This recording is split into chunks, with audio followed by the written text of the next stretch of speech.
Sight, you can't see anything else here. No, I just have you from about here up. Okay. Okay? All right. Yes, cool. I Hi. thank you so much for doing this, really. And it's been a long haul and it's a long day, but I'm just so thrilled that you agreed to allow us to hear your voice. Oh, 'Cause okay. That's what the project is about, All hearing right. your voice. Now, I happen to know that you answered a lot of questions in writing before we started. Yes. And you had some questions about what is the purpose of knowing when my mother was born. I believe that's one of the things you asked. What do you need that for? Well, we're trying to place you in a context so that we can get to know you better.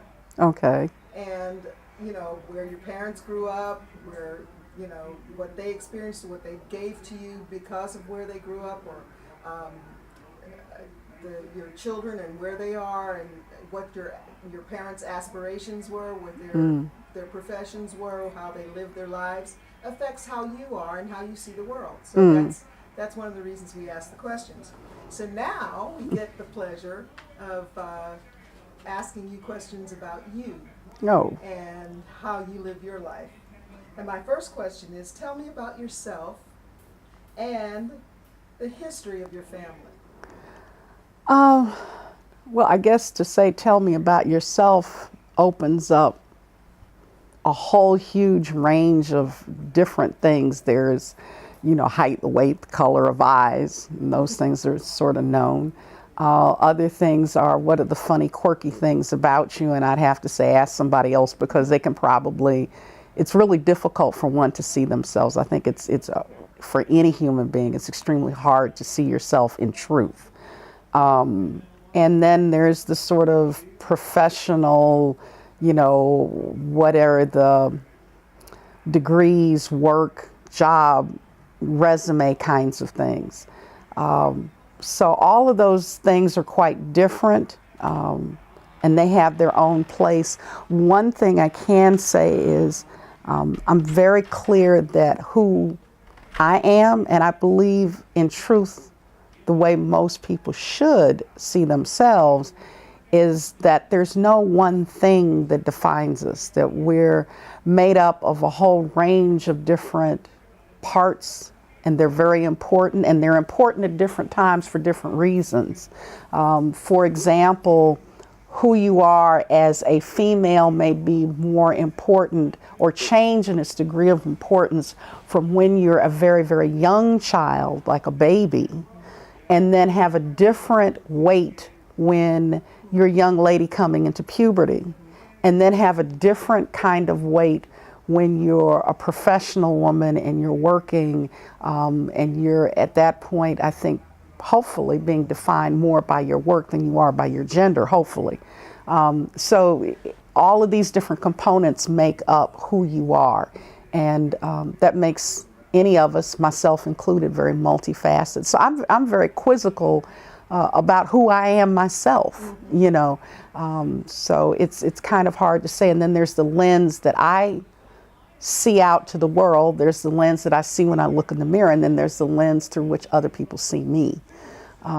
So who I am is a 63-year-old African-American woman who's old enough to have fairly clear remembrances of whites only this and colored going to the back door, of having enough life experience and being just old enough to remember the images coming across the 6 o'clock news of the dogs being put on people in, Birmingham or Montgomery or wherever those places were, of a 63-year-old woman who, in my own personal world, growing up in a church that was very, very, I guess you could say fundamentalist, but in a not quite in the way fundamentalism is understood today, but one that was more really about conservatism, and hearing from the pulpit the deacons of the church saying we don't need to get involved with Martin Luther King and his group because, you know, all we got to do is be good Christians and go to heaven, and it's the plight, you know, it's the mark of a good Christian that you suffer, and, you know, blah, blah, blah, and all of this sort of things. I'm old enough to have done my own small part to contribute to having fought against discrimination and unfair treatment in the college that I attended in Massachusetts for 2 years. I'm old enough to have been part of, at that time, and I don't know if it still is, the largest war moratorium march that occurred in Boston back in the 60s. I'm old enough to remember and to be part of and to be coming of age of all of those things that sort of marked the crossroads, and I feel that sometimes I felt like I was standing in it. Some people chose to be purely black militants. Some people, a few black folks, a few, would choose to be purely on sort of the hippie side, for lack of a better word. Some folks were choosing to, you know, sort of be the good Negro, if you will. And I remember kind of trying to figure out for myself where to be at that particular space and place. It's a time that can be kind of confusing. So I do remember those kinds of things. So that's my context. That's my sort of, in a big global sense, that's my context. I'm going to pause for a moment. Well, I've heard you begin to describe yourself, and you used a lot of visual terms in your description, and I could almost see the texture of what you were talking about also. And I do note that you are Dr. Karen Clark Keys. Would you like to describe your professional life and maybe if those dots connect? Then I think I have to start way back. And this is a story that always brings me to a place where I don't know why, but I get choked up about it. I don't remember exactly how old I was, but I had to be pretty doggone young because I had on black patent leather Baby Jane shoes, and I had on the kind of little socks that little girls wear on Sunday, where you turn the cuff down and it has the little ruffles around it. I remember I had on a fancy little dress of some sort, and I was walking up the sidewalk of my home. My grandparents raised me, and I grew up in Louisville, Kentucky. And I was kind of sort of swinging my feet up, and I was like, boy, I'm cute today, which for me was a huge deal because I was very much taught not to live in that realm of thinking that I was cute. And I thought I was cute that day, and I was really proud of my shoes. And right in mid-swing, I went, I don't know what it is, but one day I'm going to do something with art. And that is such a visceral memory for me. The seeds for art, in an odd way, even though a very sort of straight-laced and tight conservative household, nonetheless, my grandmother was a person that liked to go to the Speed Museum, which was the art museum attached to the University of Louisville. And so she would go fairly often and take me with her. The other thing is our family photo albums these were the old style photo albums that had the black pages, and you had to put the little corners on them. And so they had to figure out interesting ways of how to position it. So I guess I was looking at the beginnings of design, of layout work. And to write on them, you had to use a white ink. And my grandfather, who was a brick mason, also was a calligrapher. He had a superb handwriting. And he also taught me how to read at a very early age, because I learned to read draped across the shoulder of the chair, the old red camel hair easy chair he sat in every night. and would read the Louisville Times and Courier Journal. So he would have me read the headlines and the dates. He taught me about, here's the way a newspaper is supposed to be laid out, and this is how you can always tell, because you always look for this here and this over there, and so on and so forth. And he'd have me read the headlines and the captions under the photographs. And so that was part of where I got interested in geography and history and political science to a certain extent. But I grew up in this world seeing all of these doodles and caricatures and drawings that I later learned were my aunts and uncles and my own mother. They all had this gift and had doodled all into these photo albums. My mother has those photo albums right now. And I was so fascinated both with the images, the way they were laid out, and the drawings. So I was getting enculturated to the arts without even really knowing it. At the same time, I had a great deal of fear. And so I got some degree of art education in school. I had some teachers who really encouraged me when I was going through school. One in particular in junior high school, it really got me into doing sculpture vis-a-vis clay. And then I went off to college and really didn't have a sense of direction. So it's still this very nebulous kind of thing of, I want to do something with art, but I really don't know what it is. And I had really absorbed the message of arts are really nice, they're great, but it's only for fun, it's only for rich white ladies, because who else has time for that? You can't make a living off of it, blah, blah, blah. And you know, a girl has to find a practical skill because you never know, they might get jilted in life. So I went off to school and studied interior design as my major and painting as my minor at the school in Massachusetts, which ironically enough, that school no longer exists. And it was in South Lancaster, about 40 miles dead west from Boston. Loved New England. And so I went there for 2 years, and then after that experience went to the University of Louisville. And there things flipped. I took an interior design minor because they didn't have a major in it, and switched over to photography. And so that's what I finished up with. And it suddenly dawned on me, I don't know if there's such a thing as a Black interior designer. And I'm not Rosa Parks. I'm not, you know, MLK. I'm not the person who's going to go out and lead the charge. I'm pretty much a chicken. And geez, what am I going to do? I have no clue how I go and have a career in the arts. I don't know what to do with this.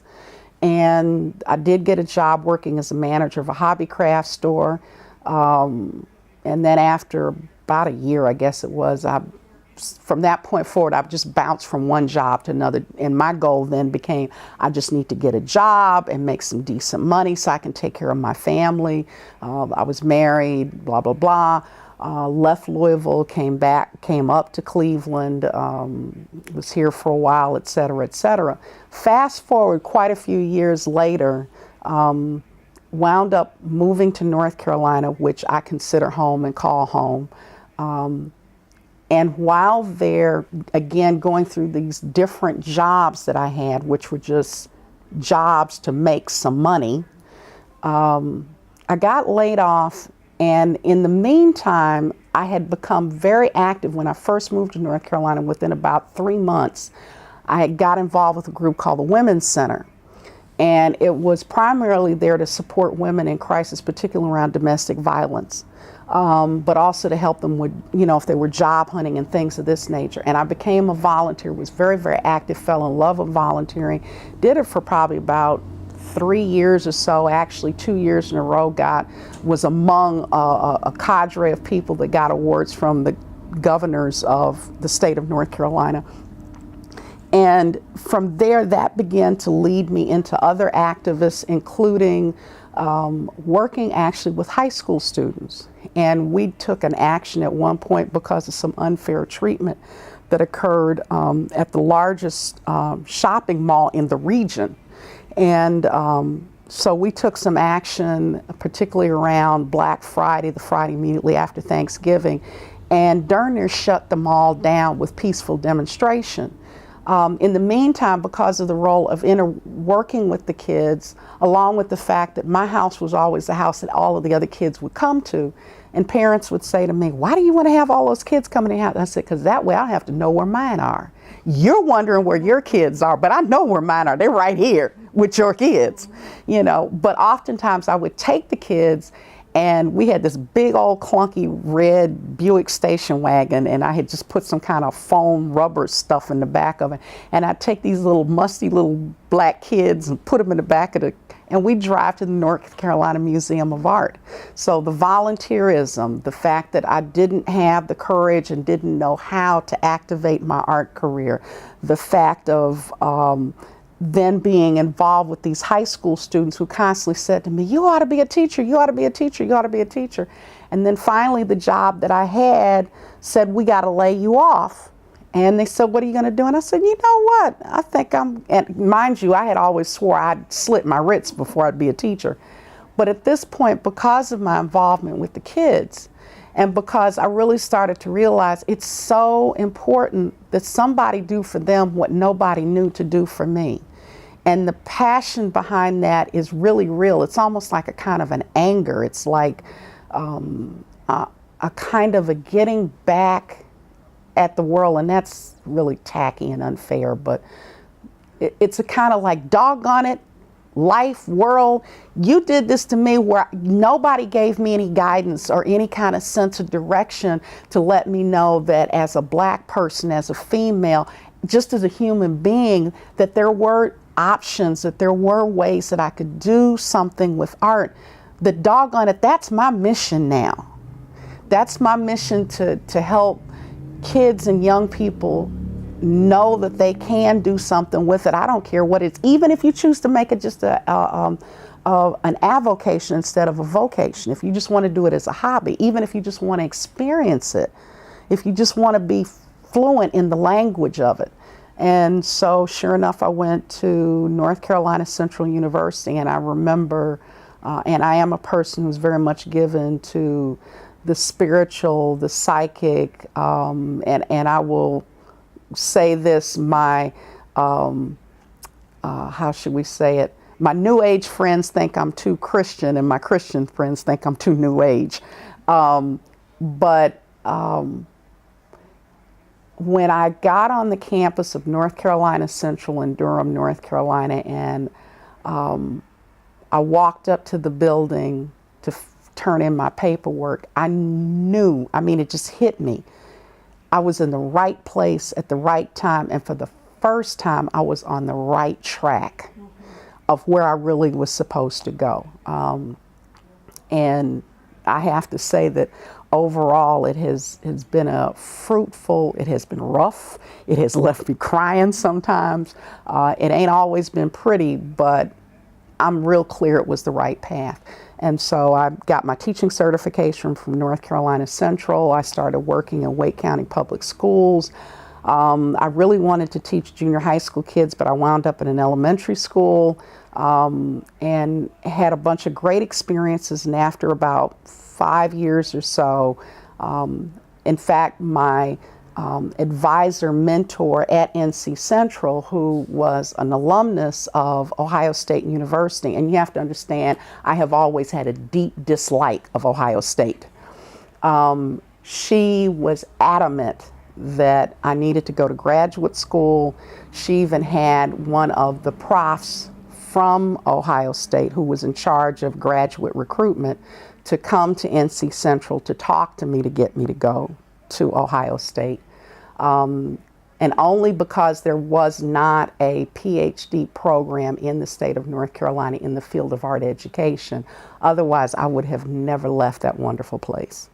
And so in '97, I packed up and moved to Columbus, a city that I was not unfamiliar with, and started at Ohio State. I had a wonderful experience in the art ed department. I had a wonderful experience where I lived in the married student housing, where 85% of the people that lived there were from some other part of the world, and it was a wonderful experience with all these people from Venezuela and all of the rest of it. I enjoyed, even though it was tough, the academic life, but I went straight through with the master's and with the PhD. I was very thankful and grateful that I did it.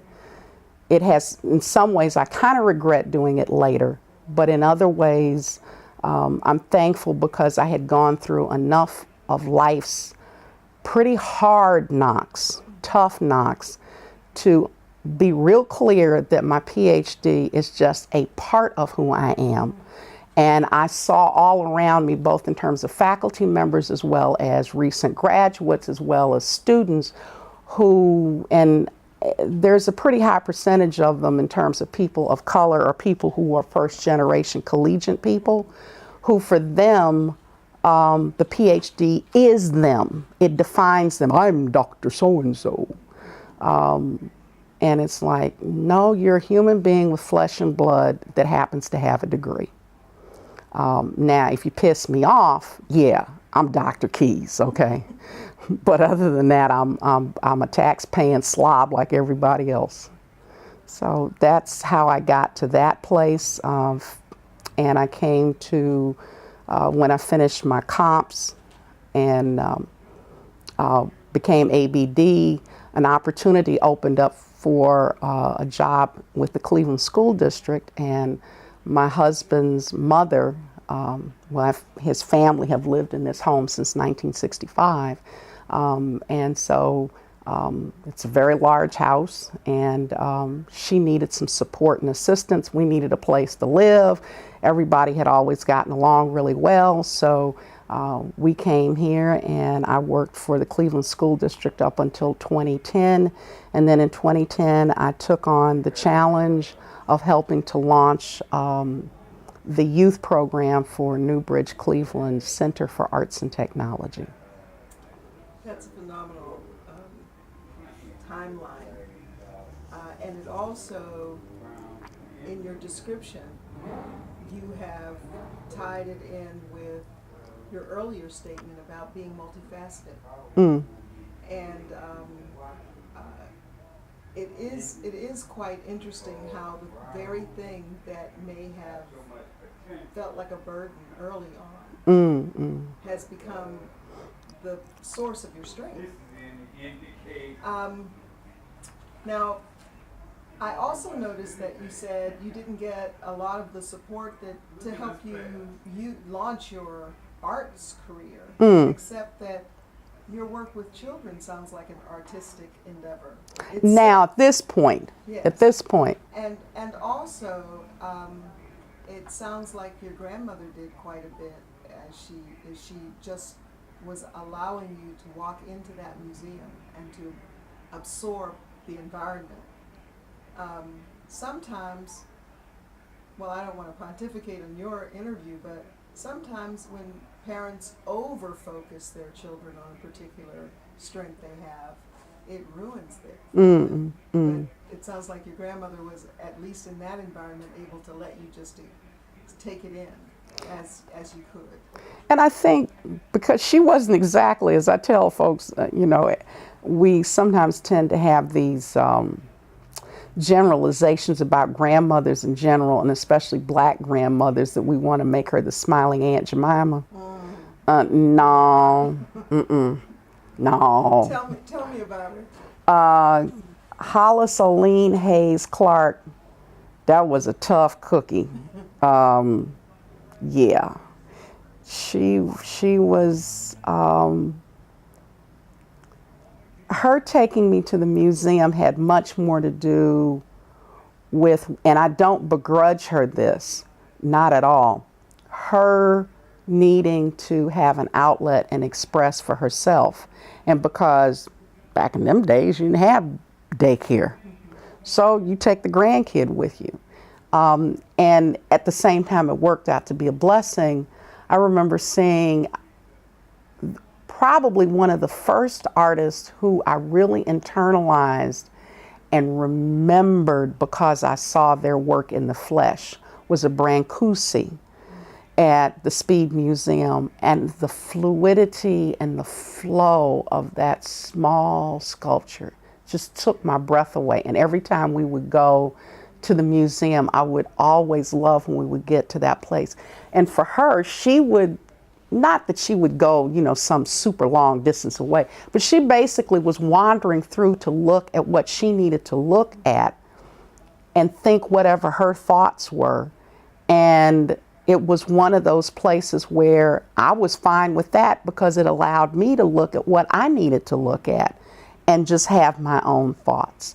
The same thing, the other thing I can say is both of my grandparents just read voraciously, and neither one of them had a high school education.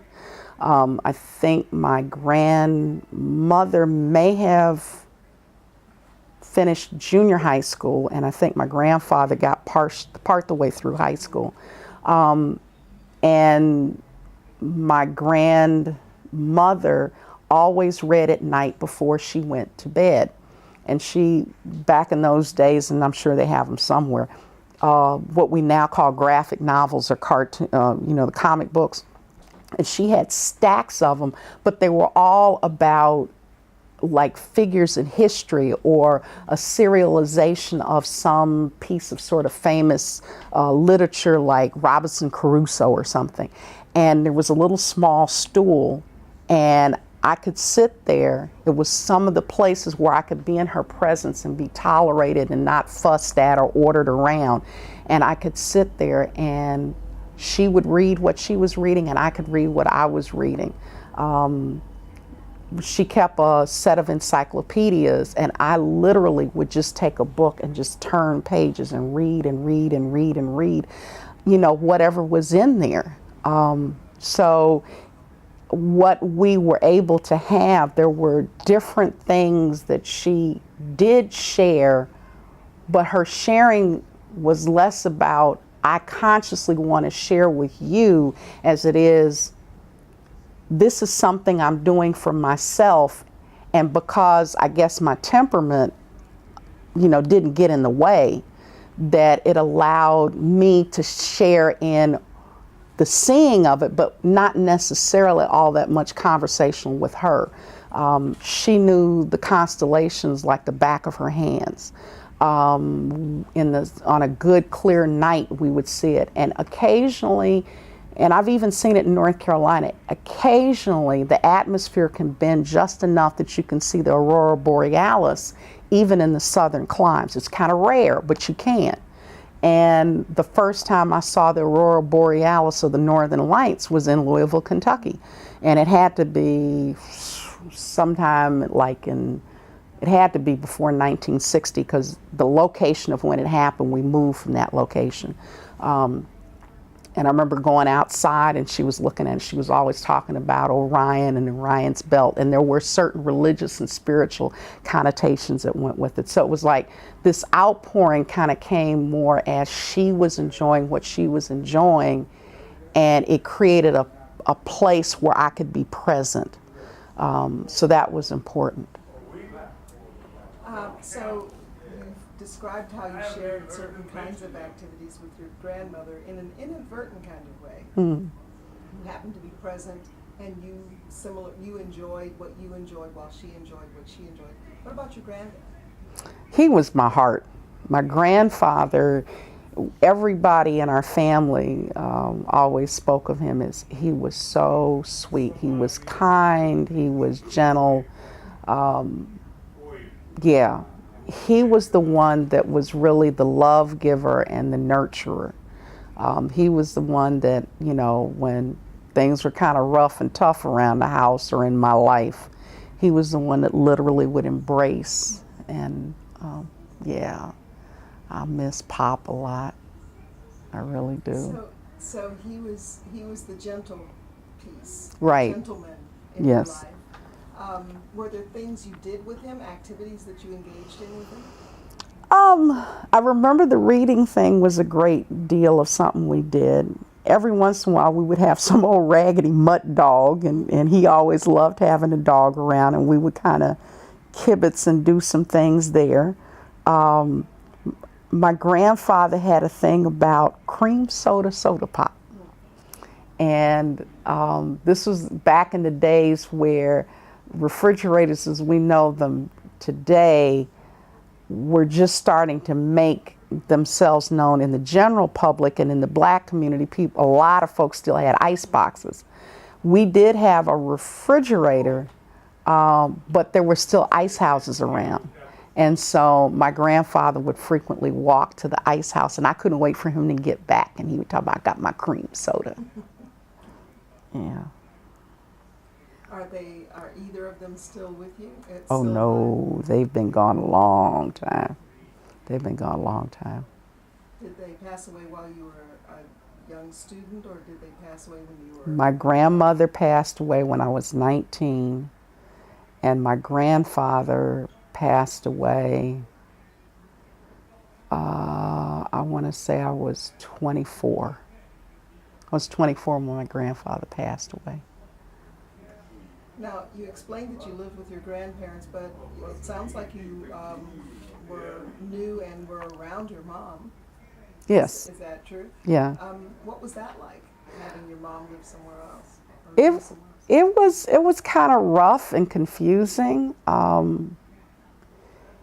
While the black community, in my view, has always been more liberal-minded in a manner of speaking about unwed mothers and that sort of thing, it was no walk in the park. And my mother, she was in, for a whole host of reasons. There's a funny story about my birth that my mother told me, if I'm getting the story straight, where my father had come to Cleveland in order to seek work. They're both from Louisville. And he'd come to Cleveland to seek work. He finally, after a period of time, did find work. She's pregnant. And he sends for her to come to Cleveland. And en route, I don't know if she's on a bus, a car, or what, but en route, because this is before interstates, and so taking a trip from Louisville to Cleveland is a pretty arduous journey. Somehow she went into labor right about the time she hit Columbus, Ohio. And that's the reason why I was born in Columbus. So my life has been one where I have moved a lot all of my life. And people say, where are you from? I says, I'm from everywhere and nowhere. And I says, you hear them old blues songs about I was born with a suitcase in my hand. I said, well, I was born in the suitcase. Okay. But my dad sent for my mom, and she came to Cleveland, and they were together for about a year and a half, 2 years, and then things went south. And again, people didn't have daycare centers. So she had to make a living and make a way for herself. So she had me, my grandmother took me in, but my mom always would, either she was coming to Louisville for Christmas or Easter or summers or what have you, or I would come up when I got old enough, would come up to Cleveland. And my dad was here as well, but he was, living someplace else. So I always would see both of my parents, and it was always rough to be separated from them. My mother always represented to me fun. She represented fun and activity, and she's younger. I'm growing up with my grandmother, and my mother was really just beautiful. I mean, after all, back in those days, she was actually on the homecoming queen court. She was a gorgeous woman, and she's 83 years old, and she's still good looking, So she just had this great sense of style, and she always had something to do that was some form of play. There wasn't this sense of restriction. There wasn't this sense of you must work. Everything is about work and drudgery, and it was just a. So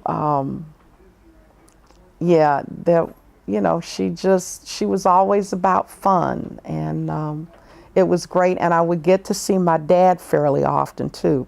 And he was just, I don't know, he was always open and welcoming and embracing. It had to be tough on his wife, you know, because here's this kid. But I have to give Doris much credit. She loved children, so she was able to, I think, at least for my sake, from a child's point of view, able to overlook a lot or to be relatively accepting. And I have a younger brother, and I have the good fortune that my stepmother's old son from her first marriage, in fact, he's in there in the other room right now. So I had these like siblings that I wasn't really with. I didn't grow up with them. You know, my oldest brother is quite a bit older than I am. He's 14 years older than me. And then my younger brother's like a year and a half younger than I am. But we didn't grow up together. But it was like all of these different versions of how to have a life and a family. So it was fun at the time that I was in that experience, but to get pulled out of it, and especially to be pulled out of it and take to a place that was kind of pretty sort of rote kind of a way of being, was rough. And it made for a type of confusion about I don't know how to be. Yeah. You said that you had a brother who was 14 years your senior? Yeah. Was he your father's child or your mother's? My stepmother's. Your stepmother's child. Right. So technically, you know, biologically, he's not really my brother. He's my brother. Our families, black families, tend to form family by association. Right. And commitment. Right. Yeah. So, so you had two sets of parents, really. You had your grandparents that you lived with for most of the year, and your mom and dad who were here. Mm-hmm. So which city was bigger, Louisville or Cleveland? Absolutely. Cleveland was way bigger, and you got to figure, I want to say it was in the mid-50s at that point in time, or maybe it was a little earlier, but you were still fairly close to that pinnacle. Cleveland at one point was the 5th largest city in the United States. And even as it began to decline, it still was a thriving, vibrant, clanging, banging, classic, old school American city. And what kid from West Podunk, Louisville, Kentucky isn't going to be like, wow? You know, I loved Cleveland at that point in time. Do you remember what part of town your mom lived in when you would come to visit? She lived off 105 most of the time. I mean, she had a series of different places that she rented, and those grand, big old 2-family houses when people really took care of them. And I was like, that's the other thing. I was always struck with architecture. And I think part of it was watching my grandfather when he would draw up schematics for like some bricklaying project, and he would actually teach me how to measure and divide and do things of this. And he was the first one that taught me how to look at blueprints and things of that nature. I had a sort of a fantasy for about hot 2 minutes about being an architect. Even went to NC State for 2 weeks and said, nah, this isn't it. But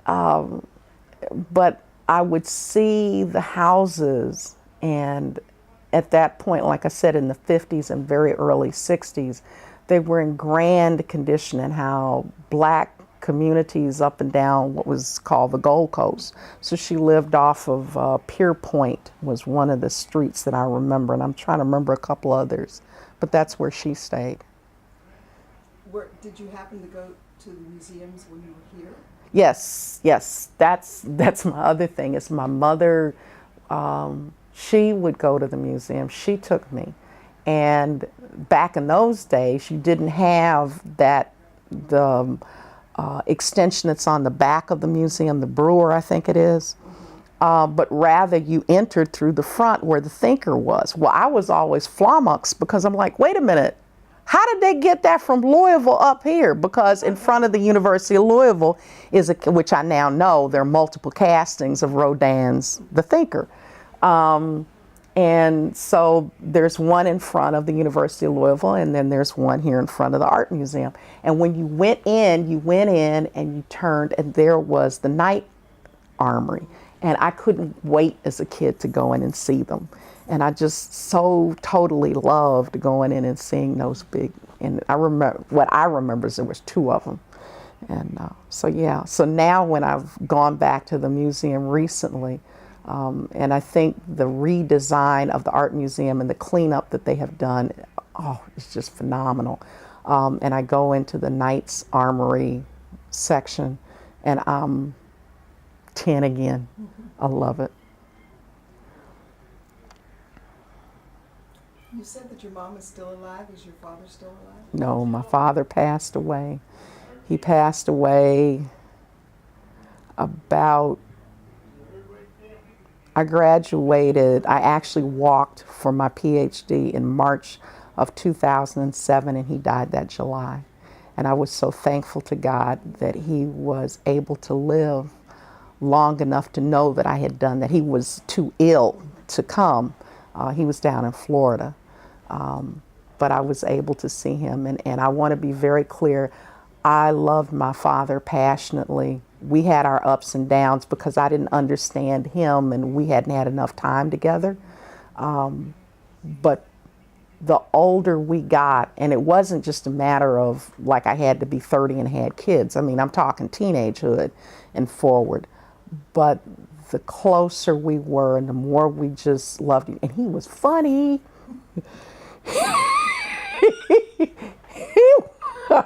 Man, he was funny. But yeah, I was able to see my father, and I was able to call him up and tell him that I was walking across the stage. And my mother was able to come. She's still living. She's out. She lives in Las Vegas. So she flew in and saw it. And believe it or not, up till the day he died, which wasn't always cool for my stepmother, but they were friends. And they would talk, and and I remember that day she talked to him and said, "Yep, our daughter is getting her PhD, and I'm here to see it." So yeah. And it was his wife's children who became, or child who became your brother. brother. Right, yeah.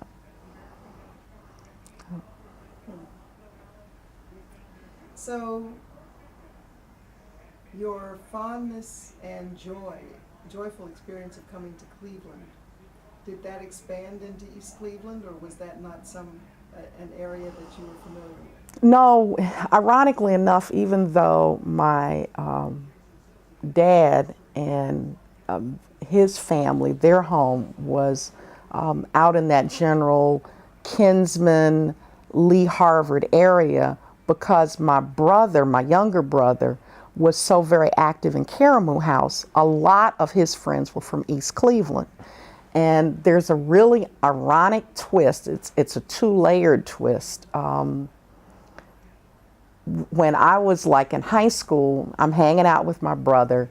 We go to Caramoo House all the time. He was old enough to drive. We're, coming over to East Cleveland and partying and, first one thing and the other. So I was very familiar with the area. East Cleveland was definitely a thriving Black community that was very much about Black professionals and people who were solid working families, even if, a lot of auto workers and steel workers and all of the rest of them, but people making a reasonably good income to cut their grass every week and went to church on Sunday and, took care of their kids and all that other good stuff. It was like, yeah, this is the kind of place I want to live.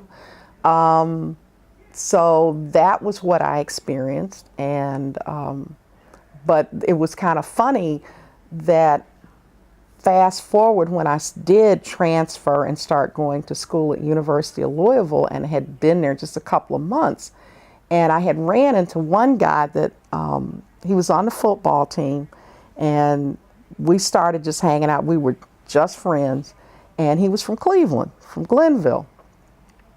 And one day he and I were walking across campus or something, and I looked up and he said, yeah, that one's from Cleveland, that's from Cleveland. It just so happened that Lee Corso, who was the coach of the football team, Lee Corso does, does announcing for on the sports channels nowadays. And Lee Corso was really big on recruiting students from Cleveland. And so there was this huge influx of all of these guys, and a lot of them came from Glenville, and some of them came from Shaw, et cetera, et cetera. And so there was this one guy, and I looked up and I said, hey, wait a minute, I've seen that kind of jacket before. And I said, you from Shaw? And he said, yeah. Well, unfortunately, I wound up marrying him. So, like his jacket, huh? yeah, well, it wasn't about his jacket. And so anyway, fast forward later, then when I eventually did move to Cleveland as a married adult, life does what it does, I separate. And then I meet my current husband, the gentleman I told you that we were just friends. My present husband and this other man, they were classmates from Glenville and had been buddies, so it was all great. It was sort of like, oh dear, one of my friends from U of L is going to come in and visit, and he's coming into town with his wife, and we've known each other for years. Oh great, that's good, have him come on over. And they walk in and say, man, where you been? And I'm like, gee whiz. Of course, with my husband, I always say, you can't go anywhere unless he doesn't know somebody.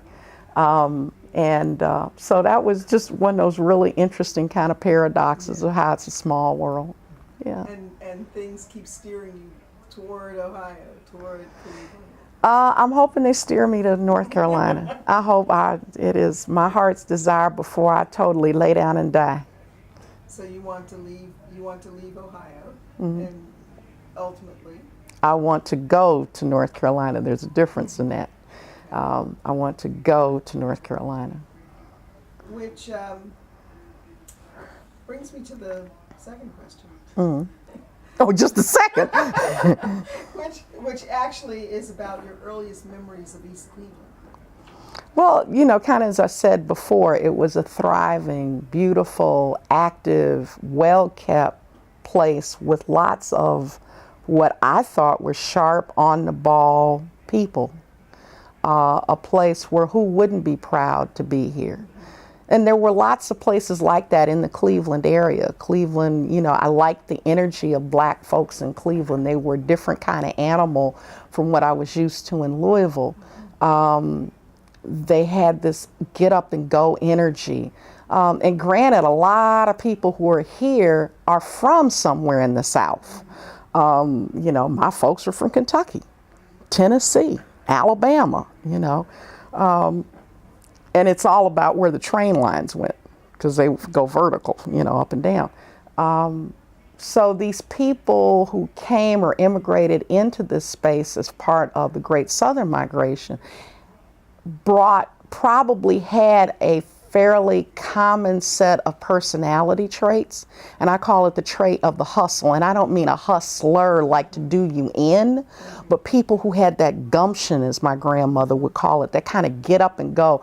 People who would have a job and they was also selling jeans out the trunk of their car. They always had something, and especially the men. So it was something that I really liked that.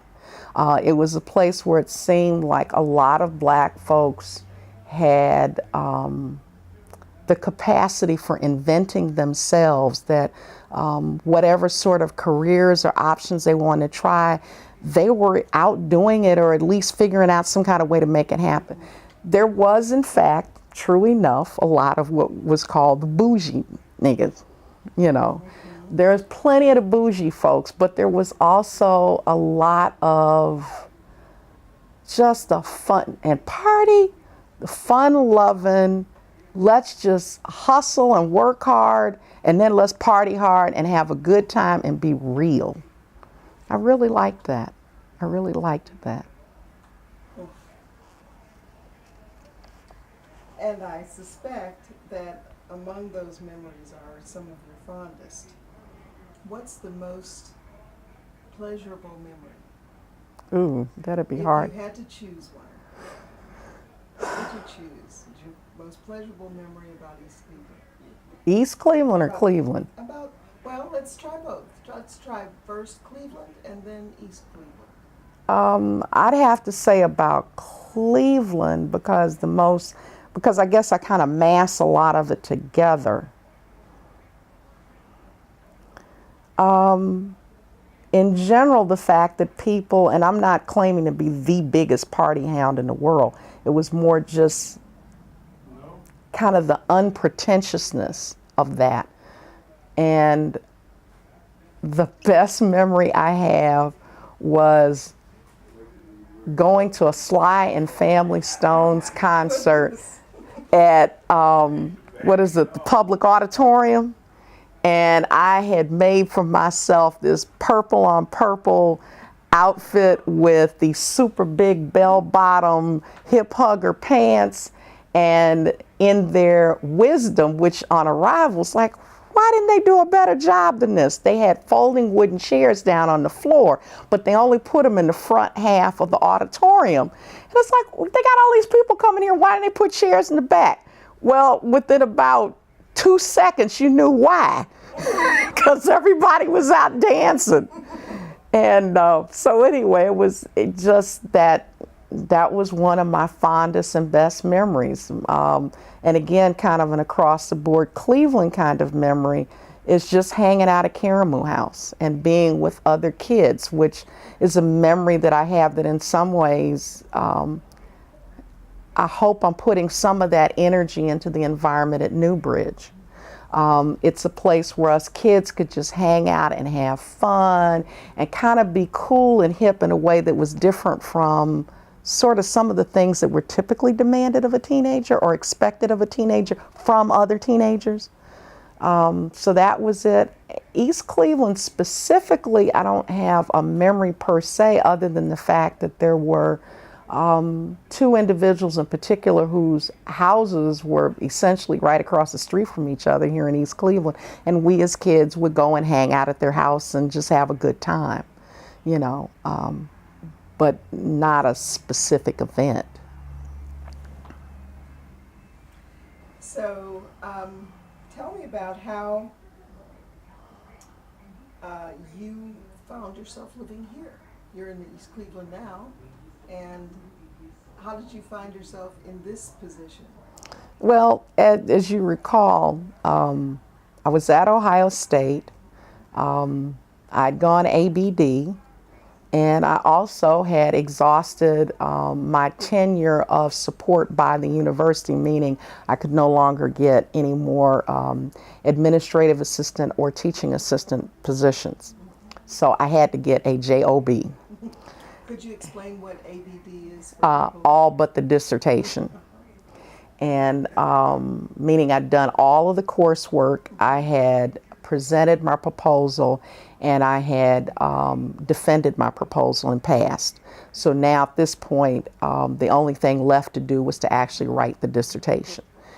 And so I was like, okay, what am I going to do? And as happens, God, universe, Mother Earth provides, and a job that, at least on paper, darn near note for note matched my dissertation study came up through the Cleveland schools. And it was like I needed to move on this very quickly. I didn't have time to go apartment hunting. My husband's mom, like I said, his family had lived in this house since 1965. His dad had passed away bunches and bunches of years before. But it had gotten to the place where she was living in this house by herself, and we were kind of concerned about her safety and well-being. And it's a 5-bedroom house, so Amir called and talked to her, and that was the other thing. While I was at school down there, we would come up on the weekends like nothing flat. We were up here darn near every other weekend.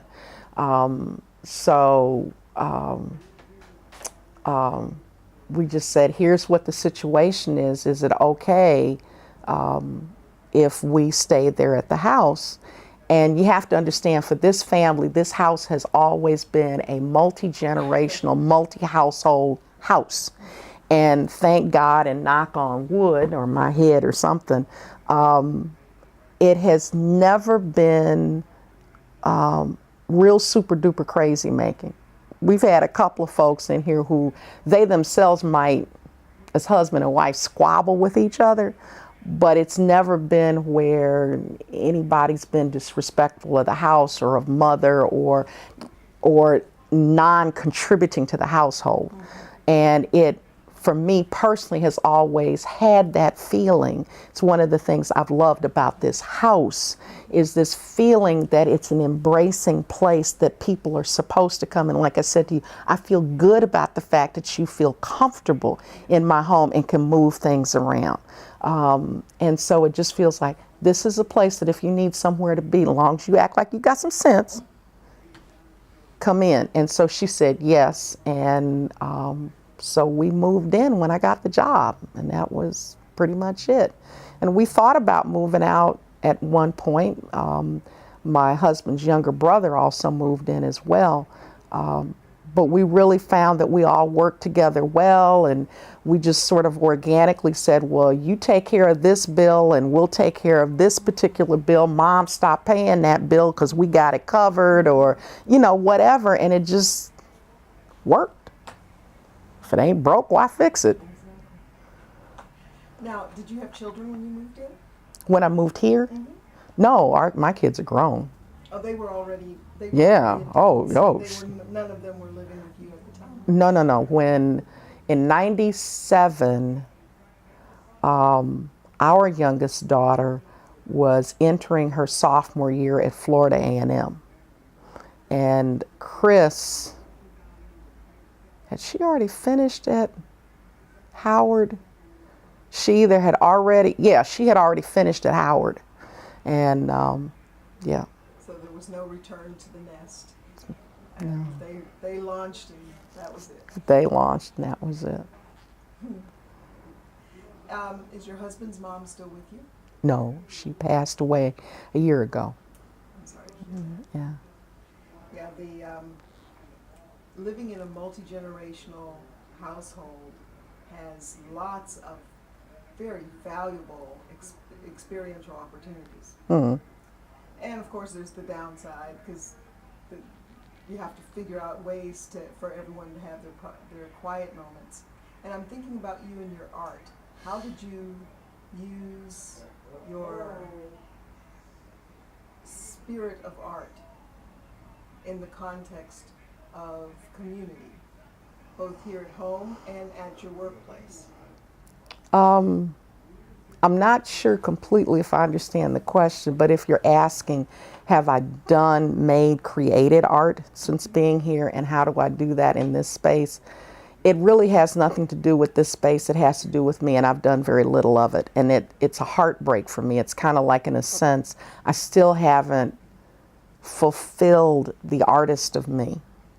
There have been dribs and drabs here and there. I will say that if you go to Harvey Rice K-8 school on Shaker Boulevard, and you go into their lobby, and you'll see where Angelica Posa orchestrated this beautiful set of murals, this massive mural that looks like a collection of old style family frames with images of famous African Americans from all aspects of life, including a Hector Vega mural that goes down the stairwell. There are 2 of those ceramic tile created mosaics, one of the scientist Neil deGrasse, and the other one is a woman,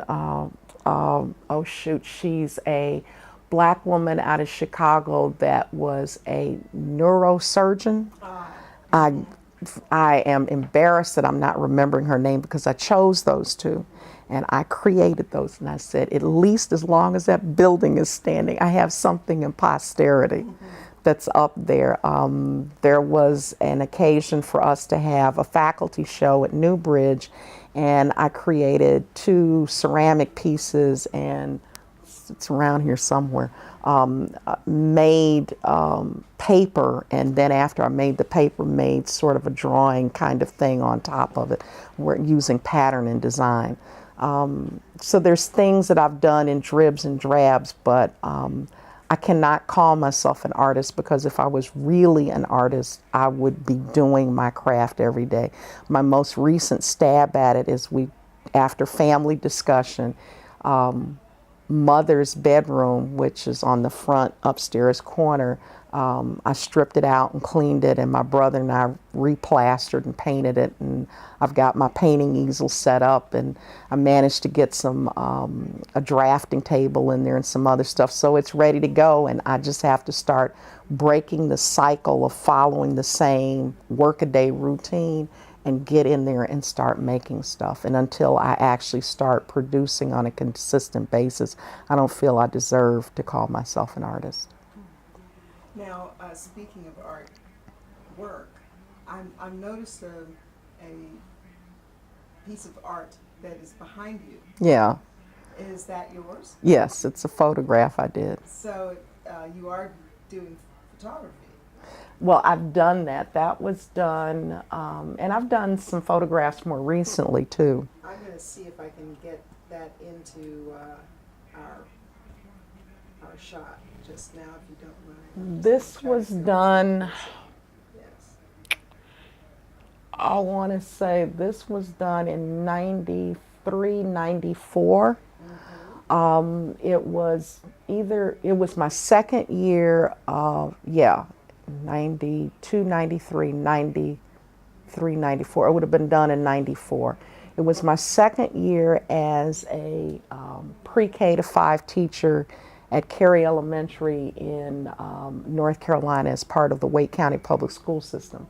And in the state of North Carolina, there was, I don't know if they still do it or not anymore, there was an organization called the Children's Museum of the World. They now have a different name, and initially they were a museum without walls while they were waiting to collect enough capital to actually build a space.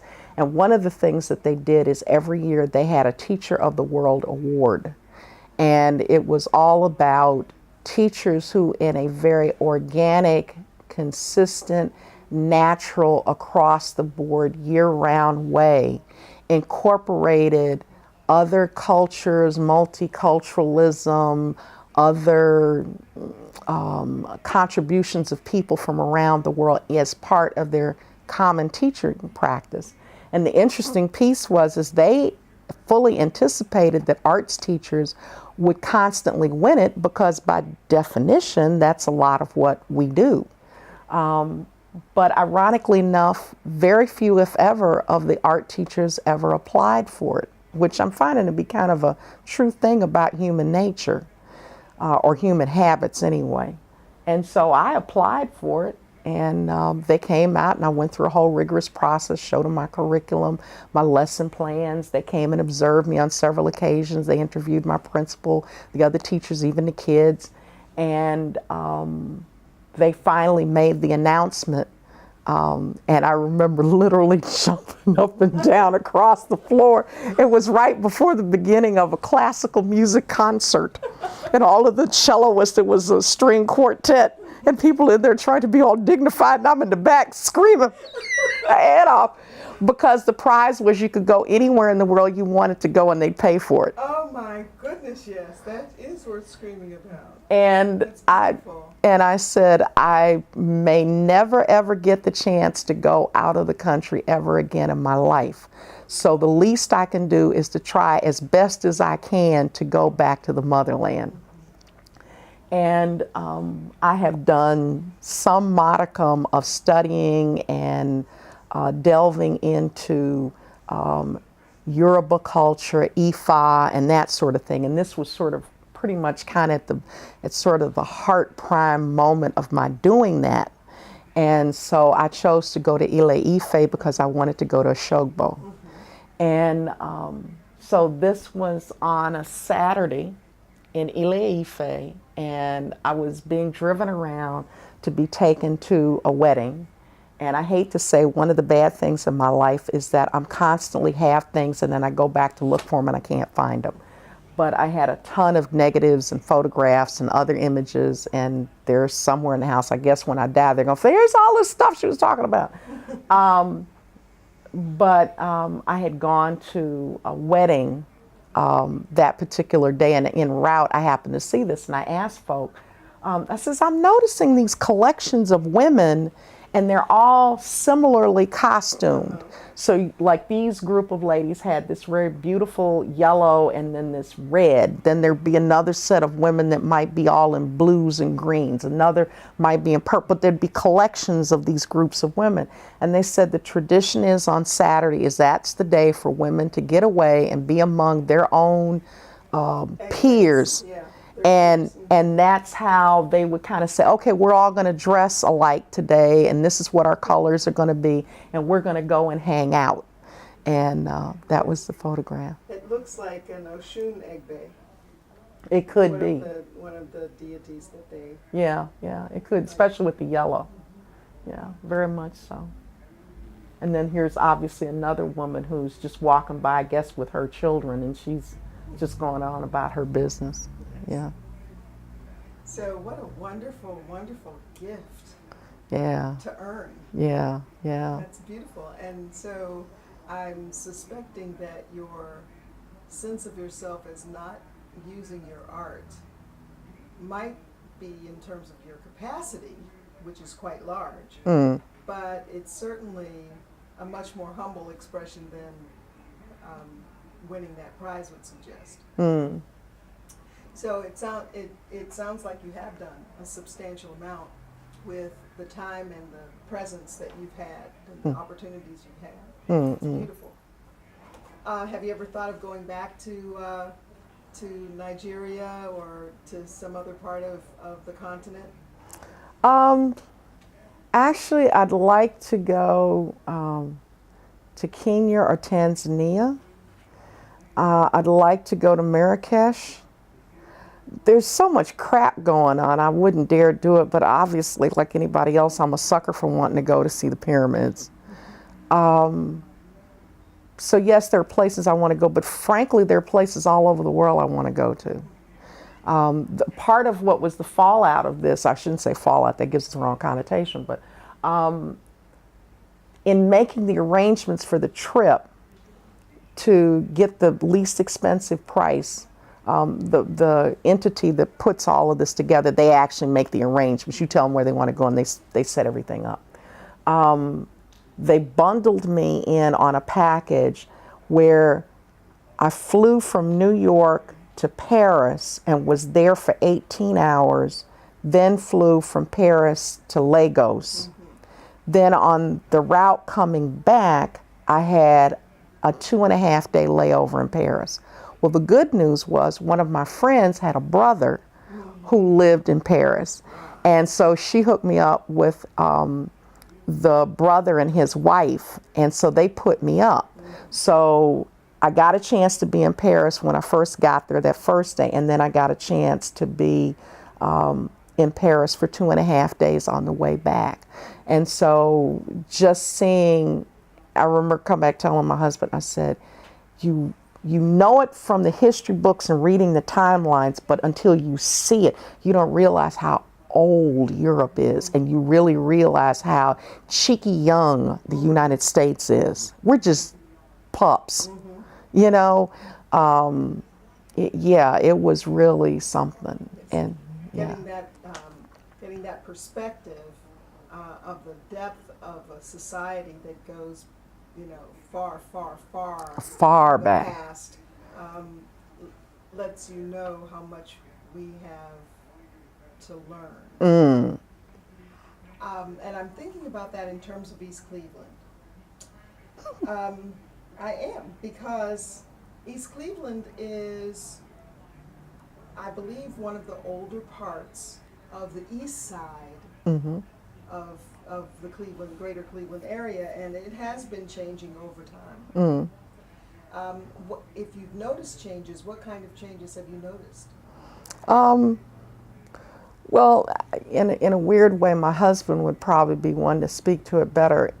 He always talks about how when his parents bought this house in 1965, they were the second black family to move in on this street.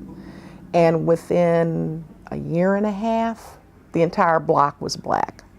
I do recall, even from just coming and hanging out with friends over here in East Cleveland, and how, because I started coming over like when I was around 15 or 16, so it would have been 65, 66 in that time, for how people were talking about, and I remember going to different shops. I remember there was a malt shop that was somewhere on Euclid Avenue, and how there were still plenty of whites that were there then.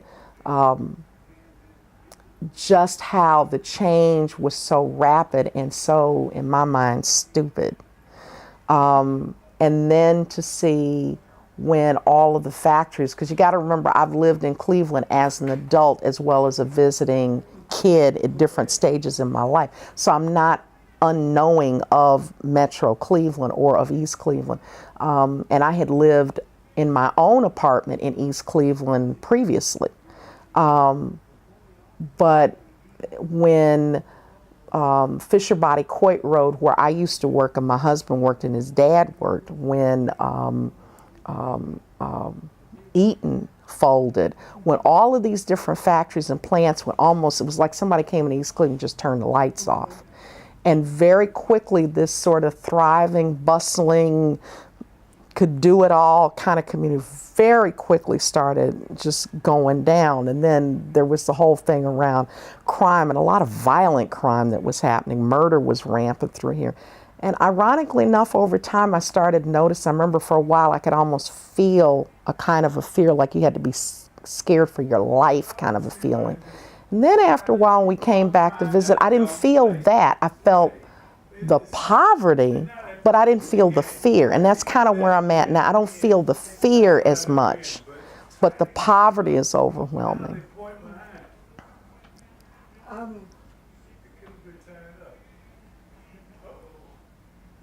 You mentioned that you had an apartment here. Yeah. How did that happen? I was a student at University of Louisville. I got married to the guy from Shaw High School.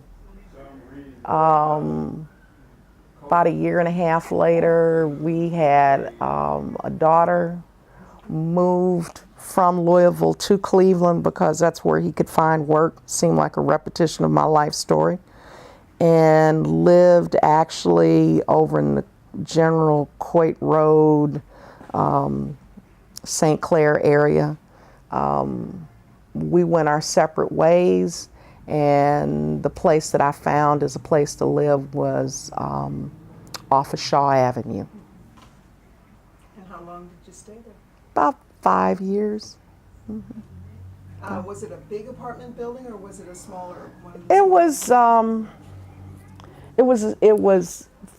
I would say probably 1950s, maybe 1960s construction, a series of connected townhouses, and they were connected in sort of a U-shaped configuration.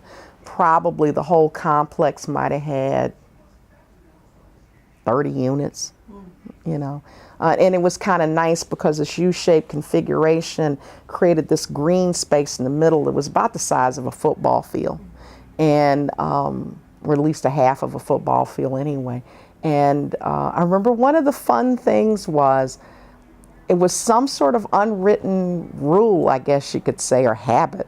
On Saturday morning, it seemed like the right time, not too early where people could sleep in a little bit, but around maybe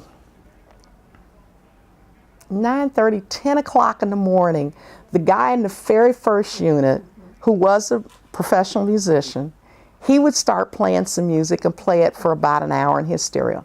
Then the next person in the next apartment, they started playing music, and then the next apartment, and then would come us, and it just moved all day long on Saturday from one apartment to the next, where people would play their stereo unit nice and loud, but not like crazy loud, and everybody liked everybody's music, and everybody's music was different. Oh yes, that's beautiful. And then in the meantime, all of us were about the same age, so we had kids pretty much about the same age, and they were all out in this green, grassy space in the front that was plenty of big enough for them to run, and we didn't have to worry about them because it was so big. You didn't have to worry about them running out into the street because it basically was kind of a cul-de-sac anyway.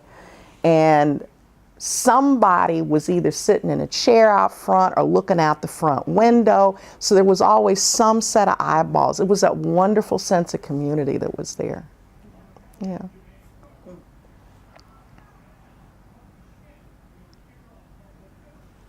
Now, the changes that happened over time, what do you think contributed to them? Economic was overwhelmingly the number one big thing. And I think when people didn't have economic, whatever it is that they needed, everything from people's tempers get short, so they start shooting one another, to they're desperate, so they're either despondent and they go on drugs, or they're desperate and they sell drugs to make money, you know, or because things are tough and hard, and you have scam artists that are coming in, and folks are desperate to either save their house, their car, whatever.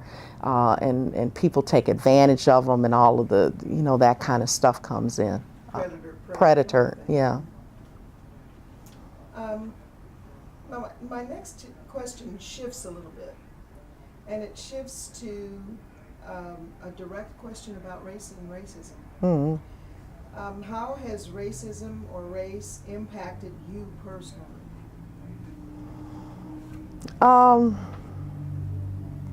Lots of different ways that are both, you know, you can talk about some given incident, and I'm sure in ways that make it, you know, one classic example in terms of sort of a kind of a systemic thing is in terms of how I would view myself.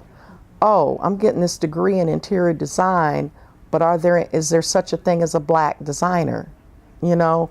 And I'm not about to be the first one to go out here, because I know if you're the first black whatever, you're going to be catching hell. And I'm not that brave. Sorry. There's, you know, the things like you go to certain facilities and you see the white only or colored here or whatever. You see that stuff. There's, you know, the thing like, I'll never forget when I first moved to North Carolina. I was, had actually for a hot 2 minutes had been a real estate agent, and was trying to see if I could get connected to a agency once I got my license. And I called around and did phone interviews, if you will. One guy said, "Oh, you'd be great, come on in." Well, I hadn't been living there very long, and I'm sure my more northern sounding accent was more predominant, and I tend to pick up an accent like a sponge. And so that northern accent probably was more predominant. And the guy said, "I'd be, you know, be great for you to come in. We want to talk to you." Da, da, da, da. And when I got to his office, you had to do a kind of a turn to get into his space, but he could more or less hear me coming down the hallway. And so whoever the reception was walking for, "Mr. Jones, here's Miss Keys for your 1 o'clock appointment." "Oh, Miss Keys, come in." And when he saw me, he literally froze. And suddenly all of this we'd be glad to have is, "Well, you know, it's tough and we don't have this." And I'm like, yeah, sucker, I know where you're coming from. You know, so it's a whole range of things like that. So it impacts all of us. You know, it limits our own sense of what we can do in certain cases. It may make it tough for you to get a job in certain cases. It's there. It's part of the American fabric. It's there. Well, the next question has to do with how racism may or may not have impacted on the city of East Cleveland itself. And I'd like for you to maybe extend your view of how race and racism has affected you personally, and take a look at it from the perspective of East Cleveland. So how did it impact on East Cleveland? The very fact that it changed from white to black, from white to black in 2 years' time, that was straight up racism. How so? Um, and I went through that twice in my life. I don't want to live next door to them people. They're going to bring the property value down. They don't know how to act. They're a bunch of heathens, this, that, and the other. So when you leave that quickly in such a mass, you draw out and pull out a whole range of different resources, everything from a corporate memory of how things are run. You pull out people who are skilled and knowledgeable about how your government operations go. You pull out pin businesses who might not necessarily be big business, like General Electric was here and the other factories were, but there's also other kinds of linchpin businesses, like there used to be a bunch of car dealerships. Ain't none now. There used to be several theaters, none now. Things that help to build into the fabric and the livability of a community. And you pull it out with such a fastness, and I would dare say, I don't know the exact laws and histories, but probably there were certain covenants that were written into real estate deals or whatever that typically would eventually get knocked down in the court of law.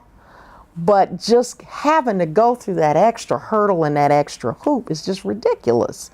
A prime example, I mentioned to you before about watching the Aurora Borealis with my grandmother, and I knew it had to be before 1960 because we moved.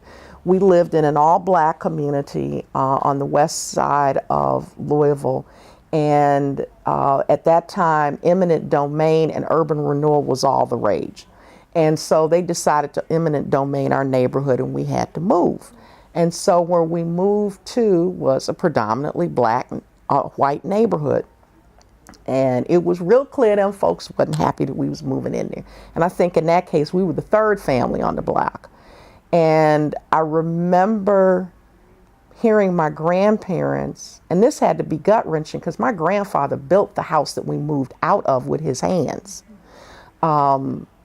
And my grandparents, I remember them talking about for a couple of days, a couple of weeks, they thought they had the deal closed. And when they got ready to get to the closing, they found that there was a clause in the deed that said no black person could ever own the land. And they were saying the realtor, along with the attorney, felt confident that they could knock it, get it through court. But it was an added expense. It's the fact that they had to bring in an attorney at a time when they thought they were just doing a straight real estate deal. The fact that it had to go to court and eat up all of this other, and the fact that you don't know with an absolute certainty if it's going to happen. And if it doesn't, the federal government has already said, you got to get out of your house in X number of days. You don't want to be homeless. So all of those things getting to East Cleveland, all of those things getting yanked out of East Cleveland very quickly, whatever kind of booby traps in terms of transferences of businesses or transference of property that may have happened, the kinds of stories I've heard from so many men who were contemporaries with my husband as young men and teenagers in East Cleveland, of the constant harassment from the police that begins the building blocks of the kinds of typical animosity between the black community and the police. I don't care if you're in California or New York. So therefore, even the good cops are going, we can't get the community to cooperate from us. Well, there's this whole history and sea of, I can't trust you and you come after me for nothing. So all of those things kind of add up on how racism has its impact and how it's embedded into the fabric of things. I am hearing you talk about your experience with your grandparents living in the house that you built in a mostly black neighborhood, and then having to pick up from there and move as one of the first, second, or third families in a mostly white neighborhood. Parallels in a certain sense your husband's family's experience here. Right. Have you heard them speak of what it was like being one of those first black families? In Oh, the city? yeah, there was all kinds of different things that they talked about. One of them is the police harassment. You got to figure my husband was the oldest of three boys, and they are all very tall men. And, you know, a big black man, oh, we got to put you in check.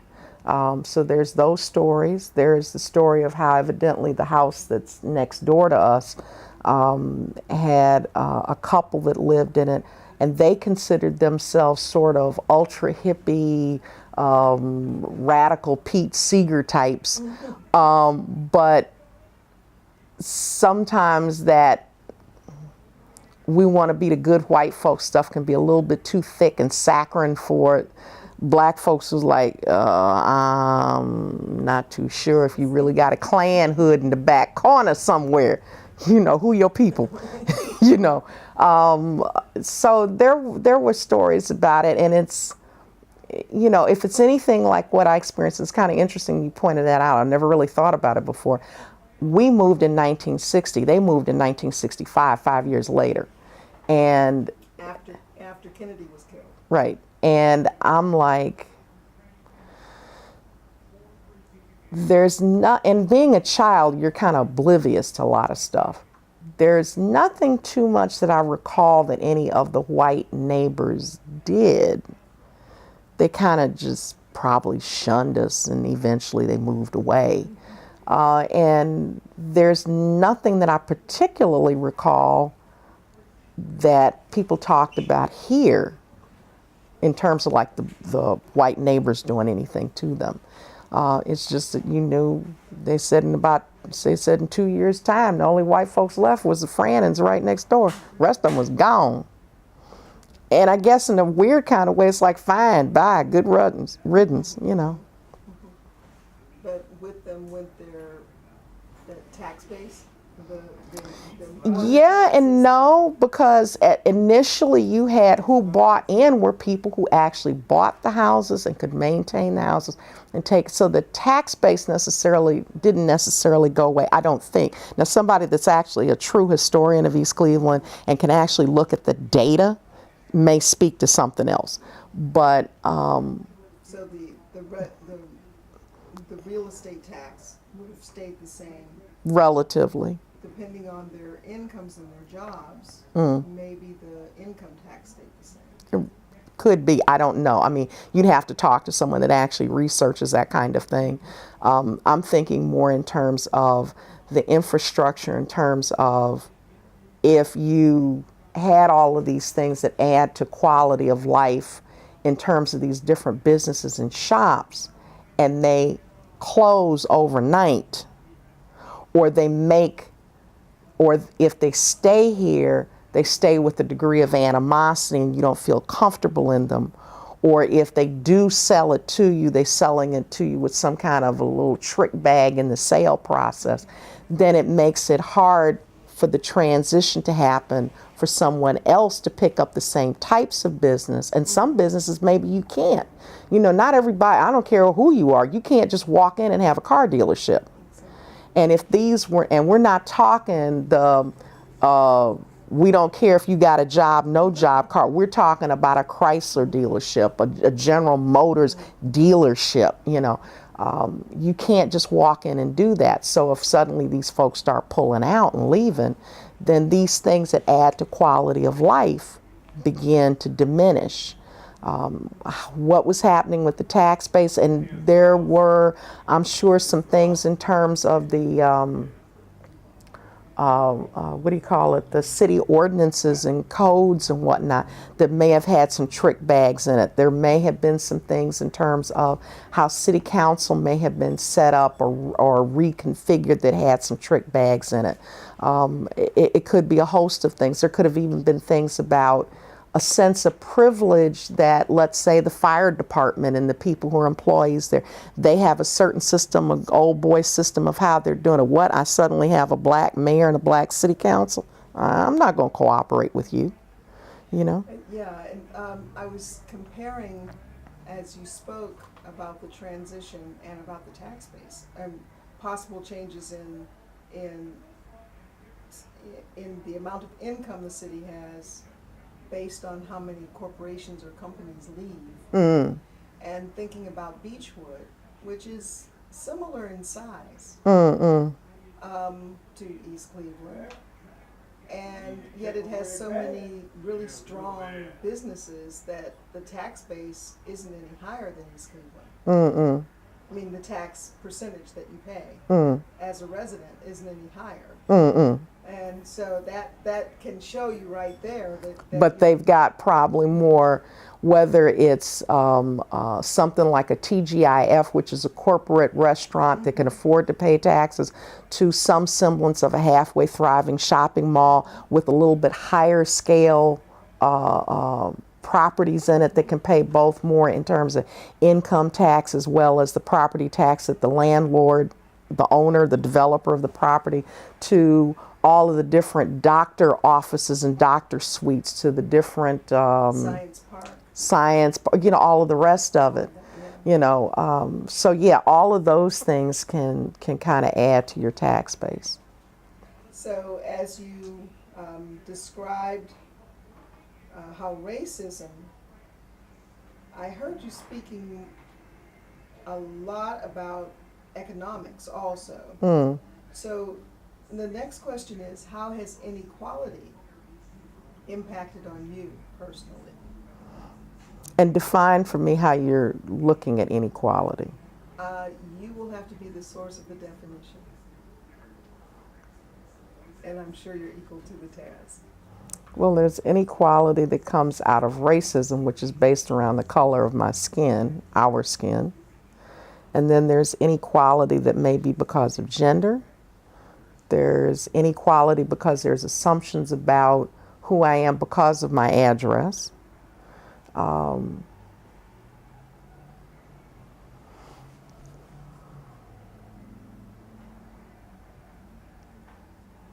And you're asking this in relationship to East Cleveland or just in general? Right now I'm asking it in relationship to you. How has inequality impacted on your life personally?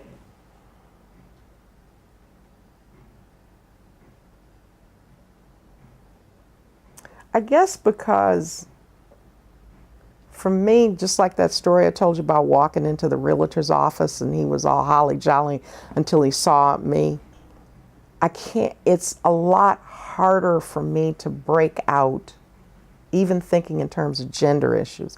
It's a lot harder for me to break out inequality from racism. Because while someone may have issues with women, if they're gonna be a bigot, they're probably gonna have a bigger issue with me being black before they even concerned about the fact that I'm female. So it's kind of like, that guy already knew I was female because I talked to him on the phone. But when he saw me, it was my blackness that stopped him. And if you think about it, who's really powerful? Just the fact that I'm black made you stop, So I guess the inequality issue, there have been some impacts that, and I guess you can describe it as hurtful in the sense that it can be confidence destroying. Because inequality oftentimes comes back in some form to make you, or attempt to make you question your own right to be, your own right.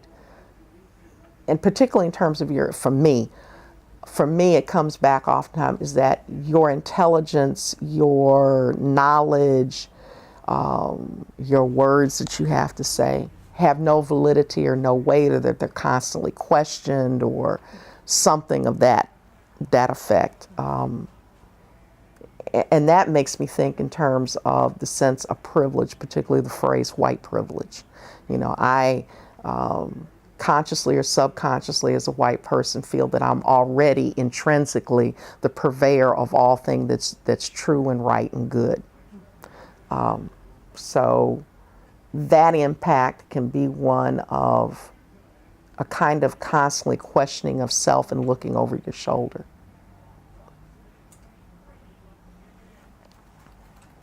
And a similar question about the city of East Cleveland. Mm-hmm. How has inequality impacted the city of East Cleveland?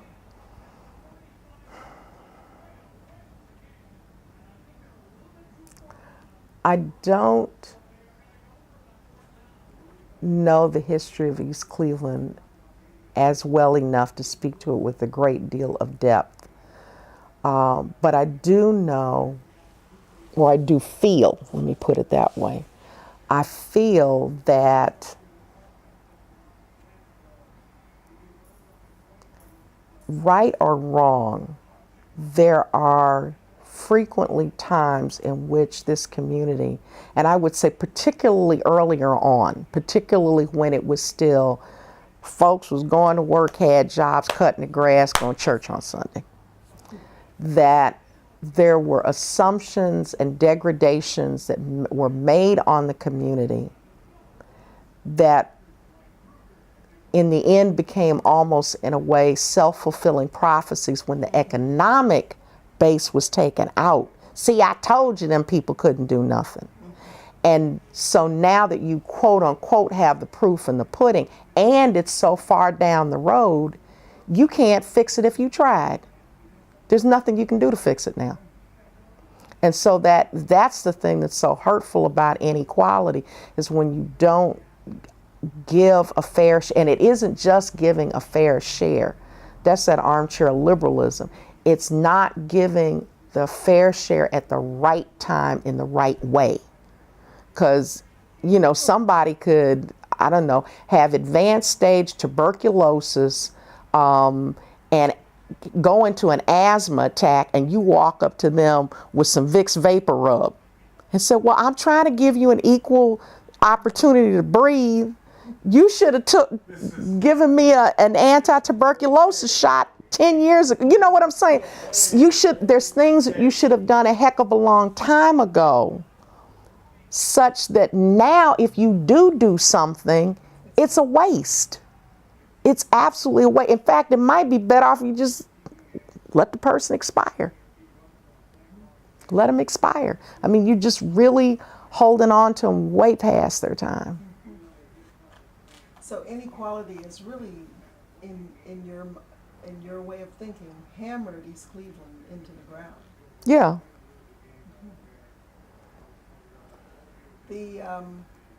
And at this point, I've heard you almost equate racial and economic oppression. Those are the two primary ways in which you saw it. Saw inequality. Mm-hmm. Yeah. Just trying to recap. Okay. Fair enough. Can you recollect a memory or instance when the community fought for something? East Cleveland in particular.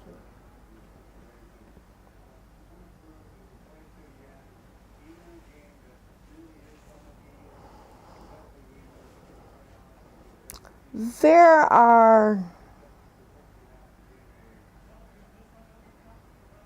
I can think of some attempt that was made, I guess probably most recently, with Huron Road Hospital. There was some attempt that was made there. Yeah. Can you unpack that a little bit?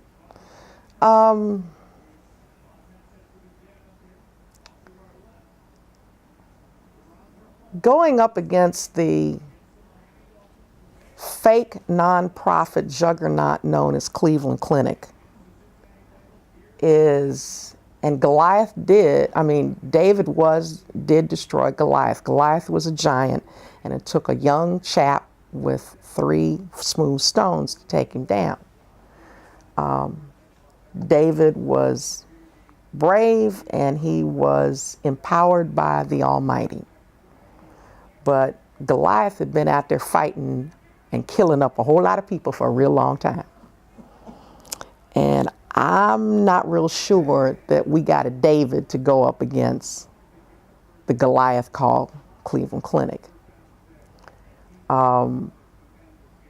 What Cleveland Clinic already had made known when they put a shot across the bow, what was it, about 2 years before the actual closing, there had been a previous attempt to close the hospital. If anything, it should have been addressed much more aggressively and with much more sophistication and savvy, probably. Now, what that sophistication and savvy is, I don't make a claim to know it, but just knowing the general nature of having to fight anything, you really have to have multiple layers of different forms of fighting against it going on simultaneously. Probably the most powerful ones are some heavy-duty political arm twisting and economic leveraging of some type behind the scenes. And so by the time the second occurrence came around, it was good and right that people fought against it. What I think folks settled too quickly, too easily, for too small of a coin.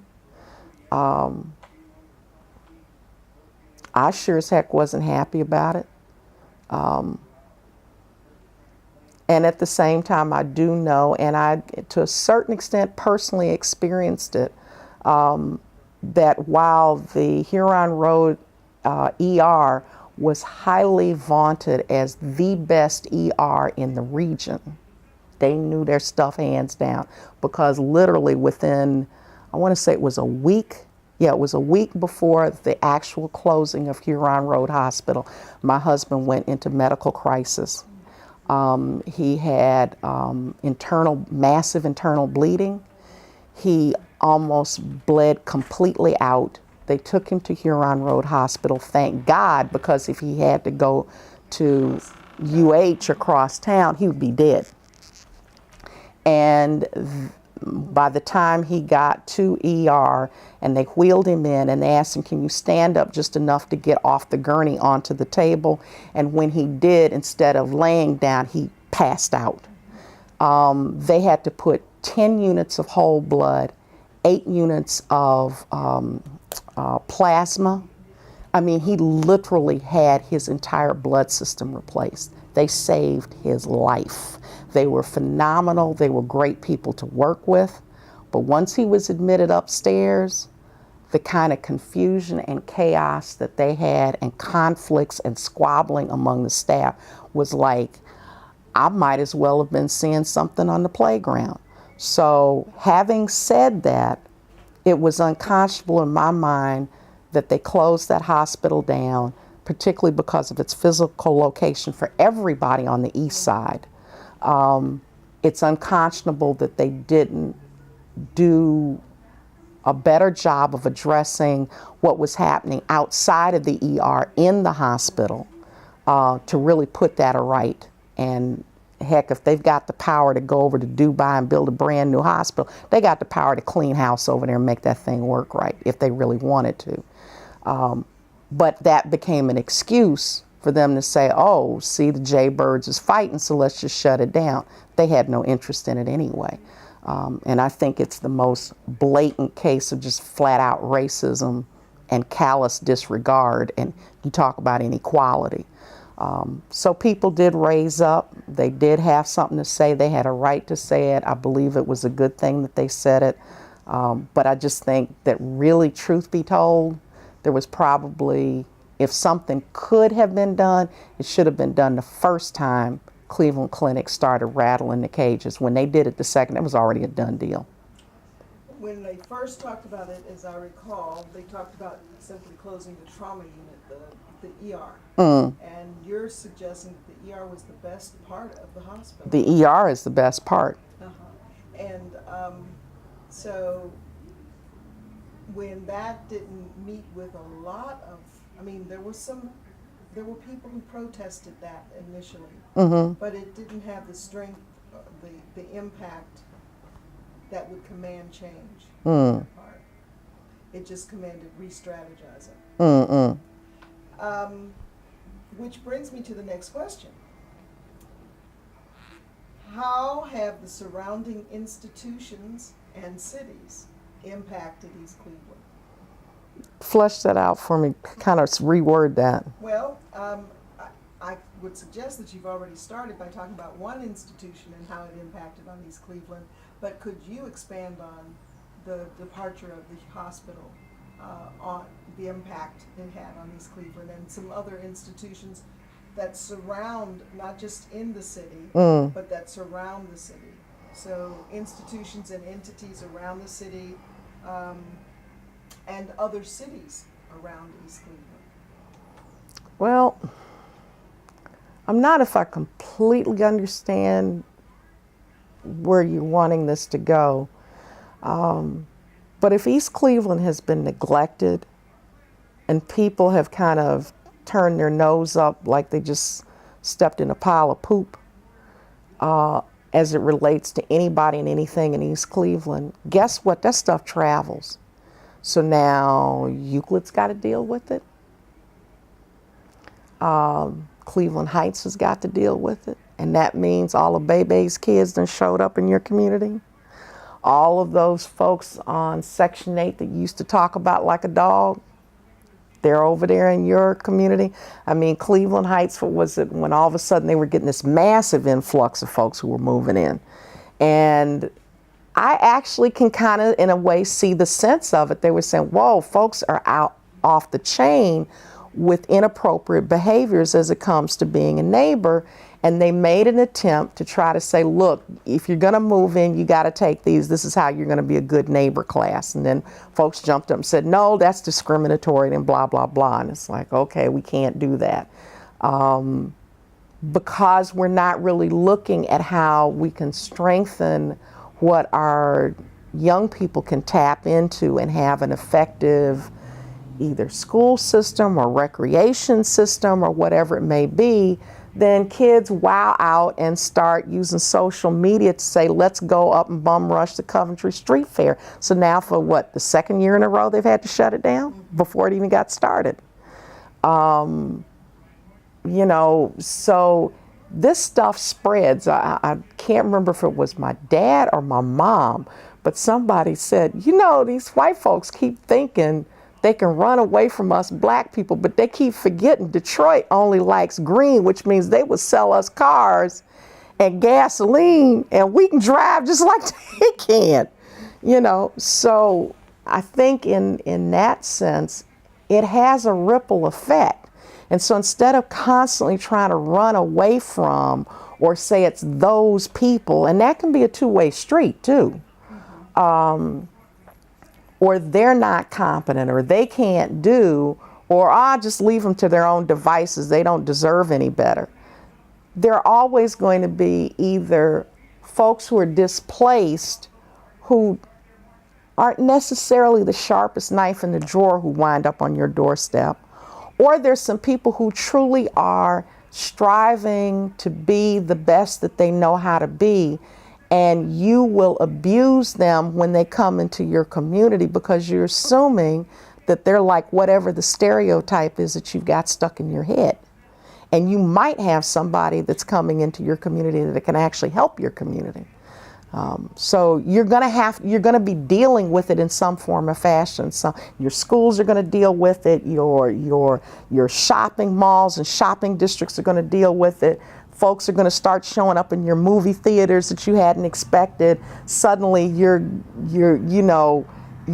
even to the point of how in many cities bus lines aren't extended out far enough and communities say, aha, we'll grow past where the bus line goes. And suddenly you went, where are we going to get all them teenagers to work at the McDonald's for cheap?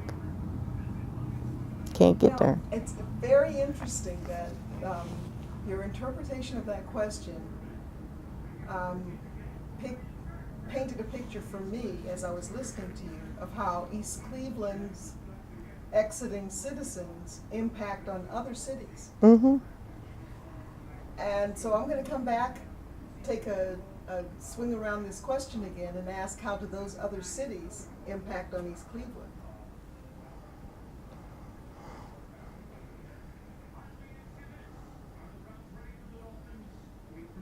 Or the institutions that surround East Cleveland. There are some institutions, and the first thing I go to is University Circle and Cleveland Clinic. To me, those are the two biggest examples in Case Western Reserve. I remember, and again, you know, there's lies and truth. But one of the stories I recall hearing, if there's any truth to it, of how during freshman orientation in Case Western Reserve, it has been a standard practice, and maybe it's not true or maybe they have ceased. But the story exists, and sometimes that can have as much of an impact as the reality. That during freshman orientation, it was standard practice from faculty and administrators to make it very clear in their very public conversation with these bright-eyed young things, don't go beyond the bridge over in East Cleveland because you will be killed, raped, and robbed. Ironically enough, now you have, what is it, Town Center East or whatever it is, this little piece of an imitation apartment complex or whatever, that's built for the convenience of employees of University Circle and whatnot. So it's interesting how those institutions can feed into and help to maintain certain notions about our community. And it's really sad if you look at it, you know, you look at who they may be talking to are not just necessarily Clevelanders. If you go to any college or university, those people are coming from all over the world. And hopefully as they matriculate, they're going to be going all over the world and into all kinds of environments and jobs and et cetera, et cetera. So this accurate or inaccurate story is going to go with them. It seems to me a little absurd that you have essentially a bedroom community called East Cleveland that, as dysfunctional as it is, ought to be a fairly easy place to come into to do what you have to do. If the Cleveland Clinic could basically wave a few dollars in front of those powers that be here in East Cleveland and there wasn't even any back and forth negotiation on it, surely there's some things that can be done for a landlocked but growing place like University Circle, Cleveland Clinic, UH, and all the rest of them to say, hey, let's see if we can start to do something to develop this community, to be part of this community. And the fact that they don't, is it really that entrenched and that dysfunctional here? Or is that, again, some sort of glossed over, cleaned up, and justified form of racism or some form of inequality?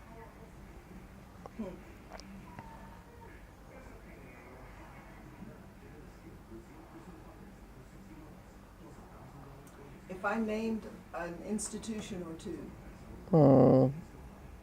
and asked you a question about how you think it impacts on East Cleveland, let's play that game for a minute. How does,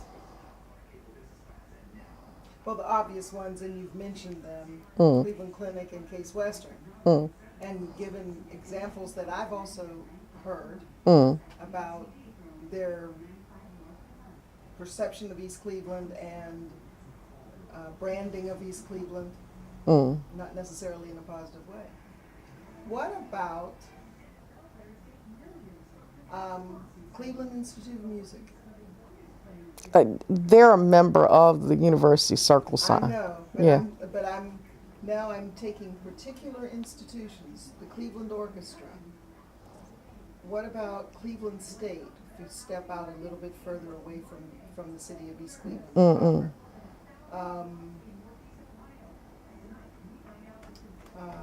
Downtown Cleveland's bars and recreational.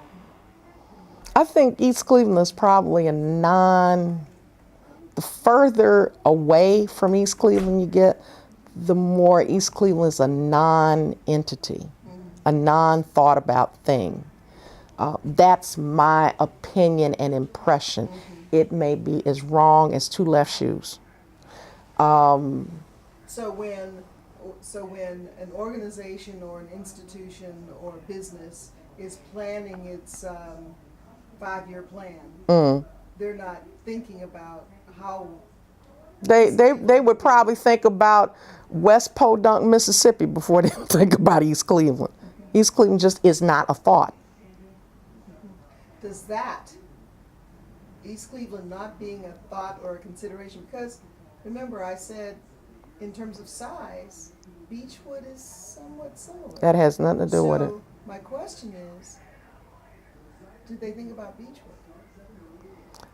Probably do, because I would dare say there's, and that's a hard generalization. I don't know the complete census of East Cleveland, and I know there are people in East Cleveland like you and I who are people who are on different kinds of boards, who participate in lots of cultural different institutions, who actually run or operate aspects of these cultural institutions.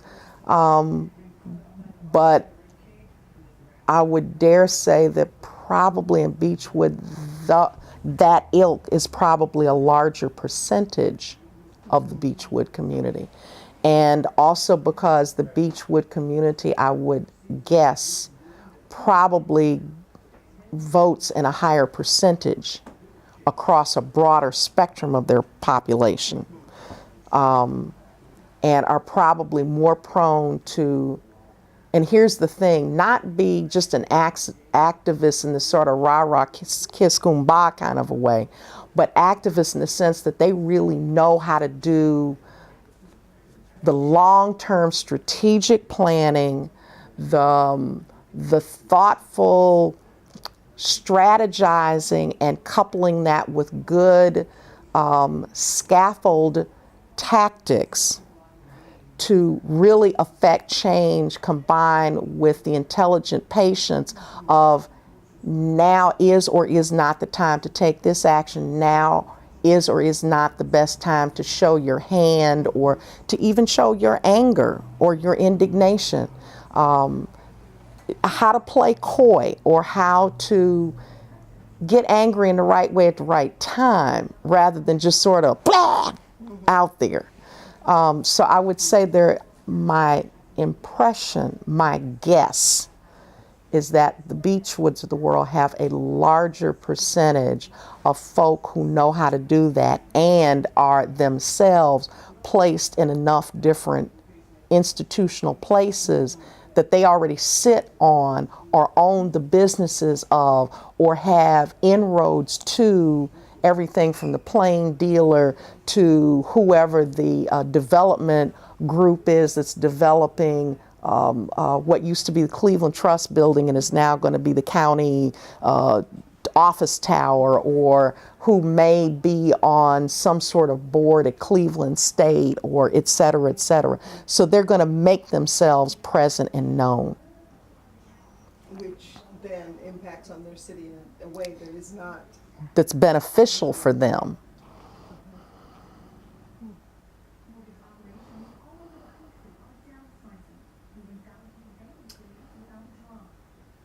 Now, I believe we could talk about that for a long, long time, but I'm going to go on to the next question.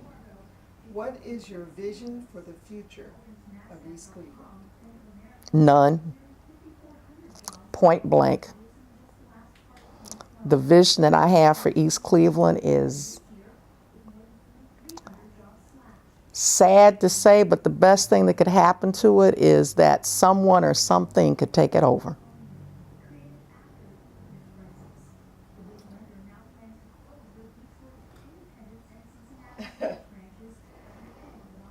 How do you see that happening?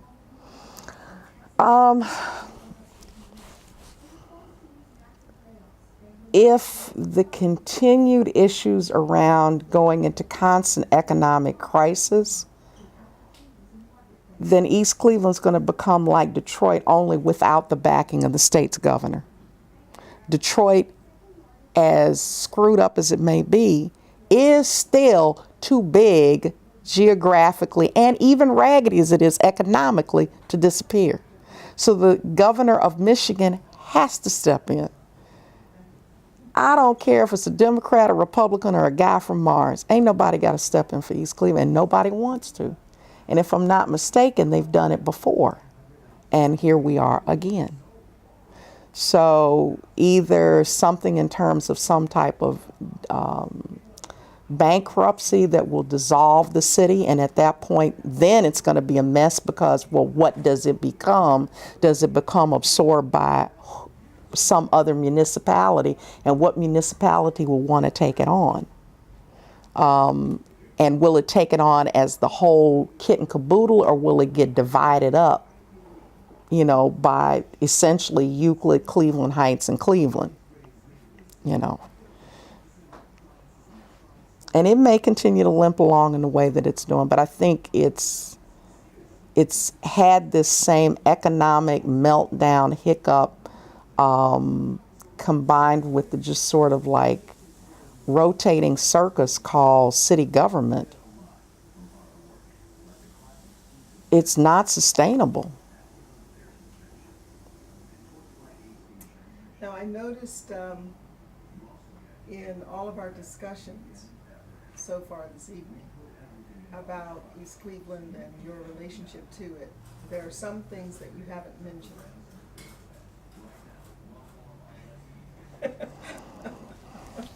And I still may not. So I'm going to ask you a very general question. Have there been any institutions, organizations, or activities in East Cleveland that you have participated in that you'd like to talk about? And No. okay. And a question that is somewhat related. Tell me about the major issues that need addressing in order to better your neighborhood, community, or city, excuse me.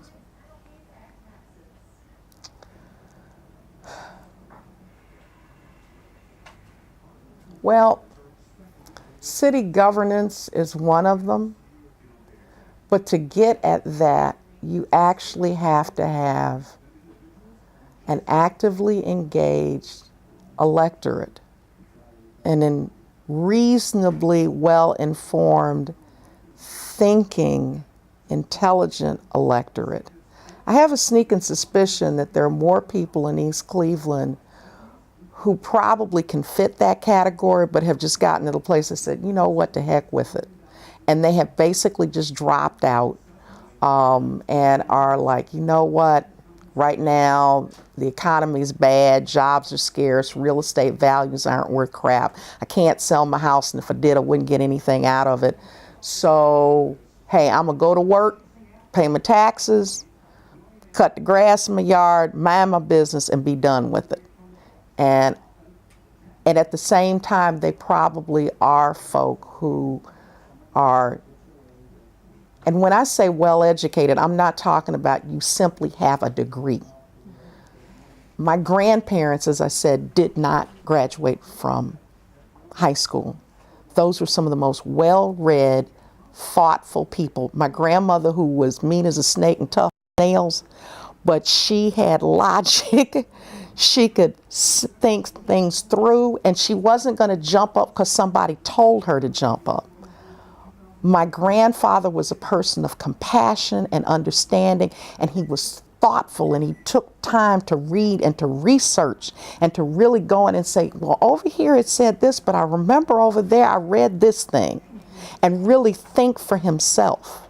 So when I say well-educated, maybe the other way of saying it is sophisticated, that they have a broader sense of how the world works and what the possibilities are. There's probably a larger percentage of folk of that nature in East Cleveland, but they've become disengaged. And as long as they are, knowing American voting patterns, where typically of the numbers of people who are eligible to register to vote, only 50% of them bother to register. And of those who register, only about, I don't know what the number is for real, like 25% of those actually vote. I would dare say it's probably of those who are of some semblance of you're eligible to register in East Cleveland and participate. It's probably more like about 25% of them are even registering. And of that 25, there's probably only 5 or 10% that's actually voting. And the rest of them are registering because they want to vote for the county or the state or something, and it just sort of keeps them in the loop. But as far as East Cleveland's concerned, it's like I've given up. And so if you've got this very narrow pool, it could work, it could. But if you've got this very narrow pool, then you have less chance of really making some substantive change about how city governance are going to be and really turn over in an effective or complete way who's at the helm, what the ordinances are, what the laws are, and to really press for more effective and important things that need to be on the city's agenda and to hold people accountable. Well, now I have two questions that you sparked with that answer. It was a complicated answer. Two questions. One is very personal.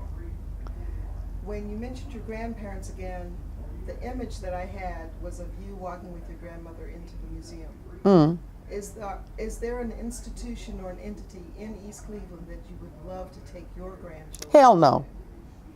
Now. Not one. Not a single one. No.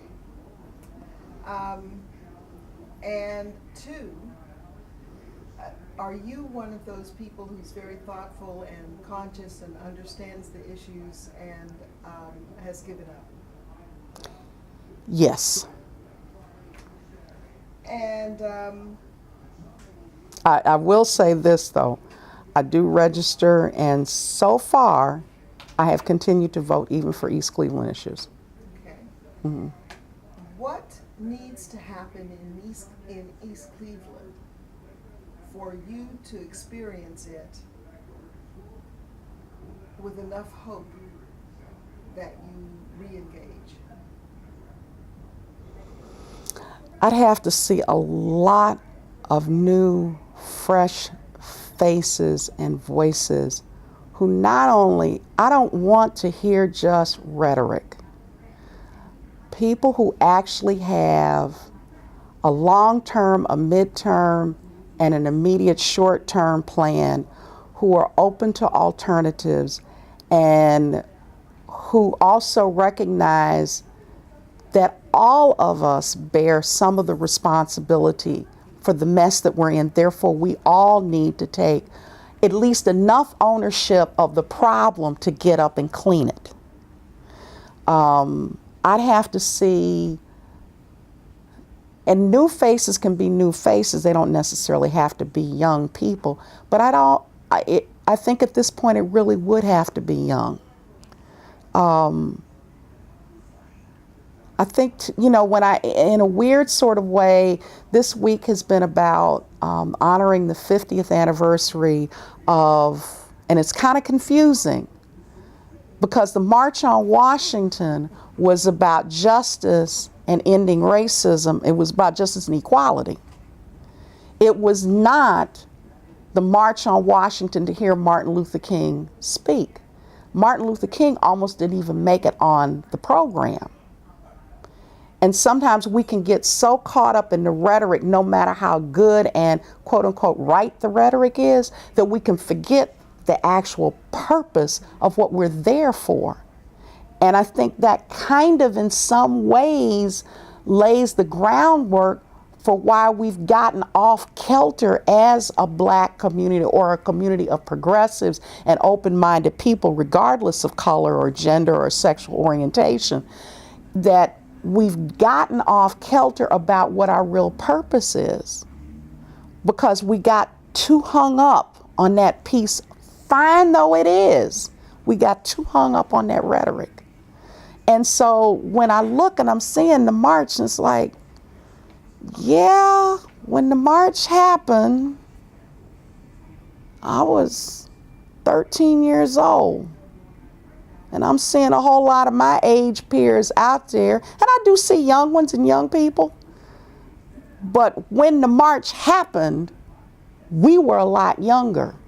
When the march happened, the bulk of the people who were there were really in their 30s and their 40s, the bulk of them. And when the march happened, it's because people were activated. I can see the Million Man March that happened a few years back as having more of a real grassroots energy than this walk down memory lane. And I'm kind of the mindset, sorry, maybe it's because we're both Tauruses. Like Malcolm said, it's nice, but in order to have a dream, you got to be asleep. So I'd have to see some new voices and faces with some consistency who have long, medium, and short-term plans, who are willing to look at what are some solutions other than the same old we've been reciting since We Shall Overcome.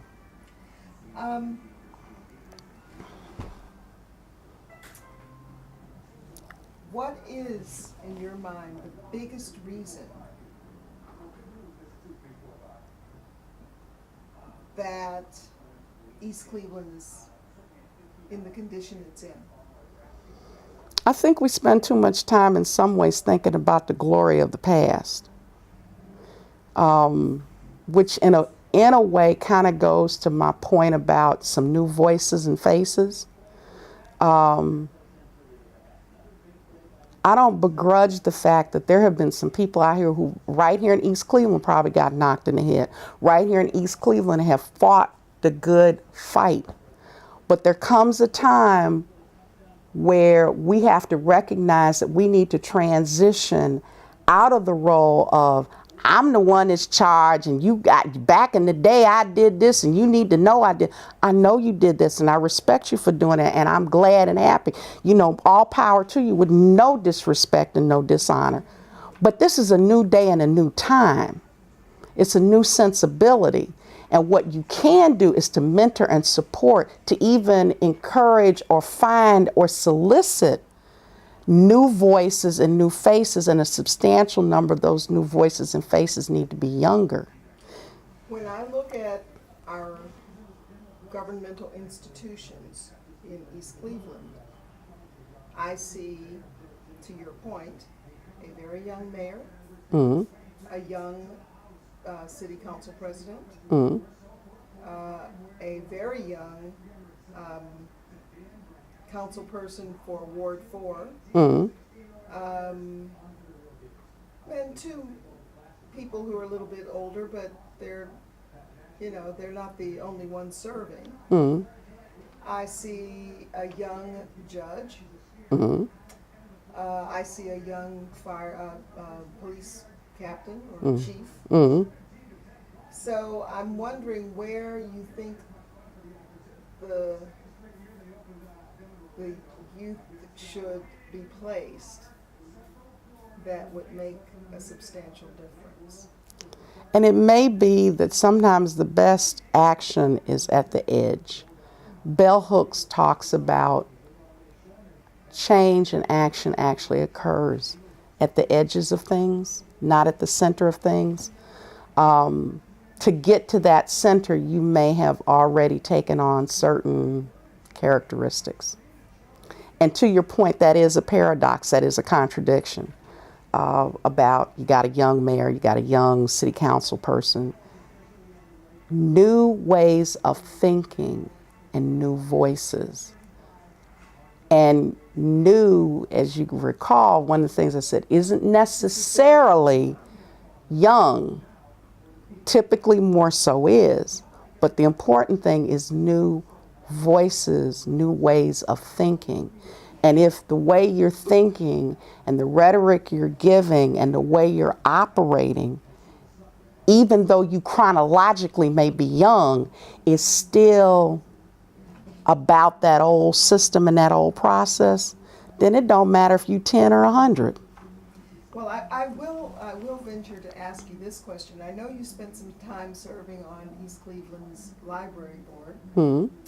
I know that there have been people in our community, because I've heard it, suggesting that you might want to serve on the school board. Absolutely. Well, go ahead.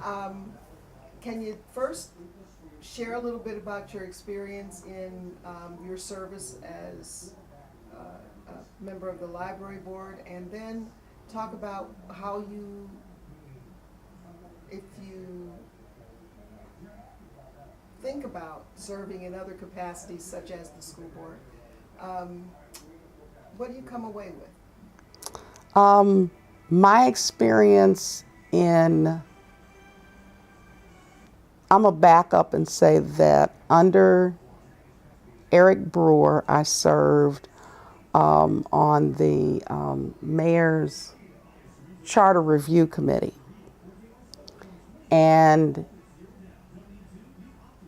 challenges that occurred there more had to do with people trying to think through, thoughtful people who were struggling to try to think through, how do we get out of the conundrum? How can we think of other ways? We couldn't necessarily, and that's what made me, was part of what was guiding my earlier statements about there's certain ways that, let's say, your city charter or whatever is set up that create these gridlocks.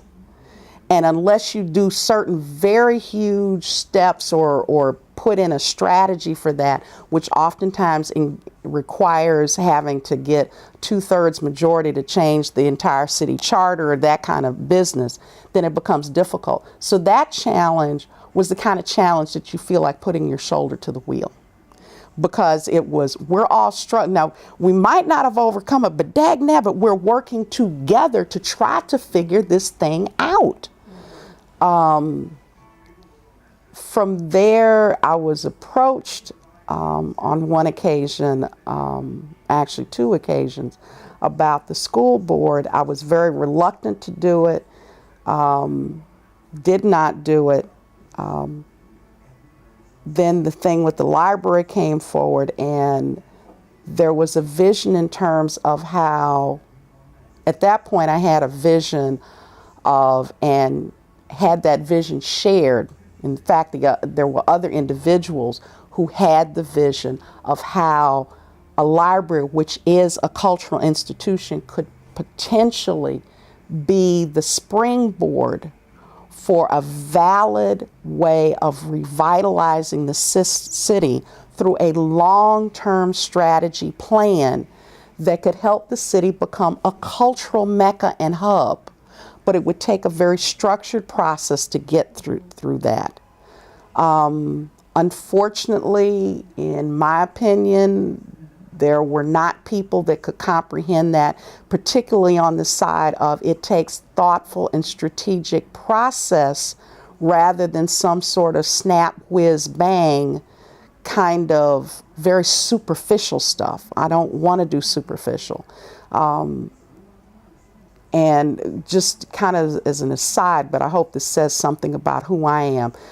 Earlier this evening, as I was driving home from work, I talked with the development officer at where I'm employed, and we were discussing some language that she's crafting to go into a grant application that we're doing. And she was asking me for some particulars about this, that, and the third, and so she was saying, so you're really looking at what is the philosophical reason for why you guys do what you do through this arts program. And I said, right, I said, it's really important because the funding will help to defray some of the cost of paying for our teaching artists. And I said, it's really important that we have people of caliber, and while we want the kids to have fun, they need to understand that this is a place where they come to work and to learn. Now, we can make the learning and fun about things that they normally don't get a chance to do. We can take them to places they don't usually get to.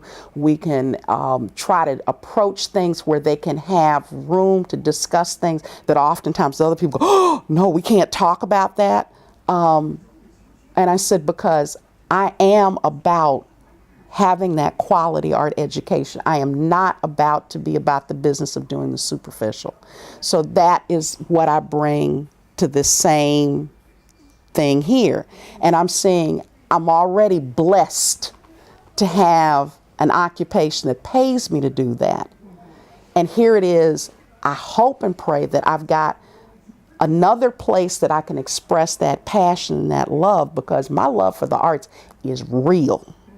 That I can, in my own community and maybe in the doing of it, not only support this institution of learning called the library, but also begin to create this community as a mecca, as a draw based on the arts and culture.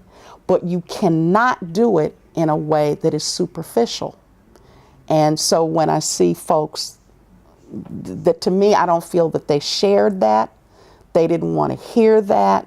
And it was such an experience that at this point, I have had one individual in particular who was not part of that process, but who did not hear me when I said, I never again want to hear anything about, and I'm being kind because we are having this interview this evening.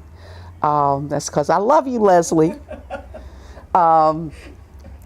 But I don't ever want to hear anything about it again. It took the last piece of hope that I had about East Cleveland and made it crystal clear to me that without vision, my people perish, and these people have gouged their own eyes out.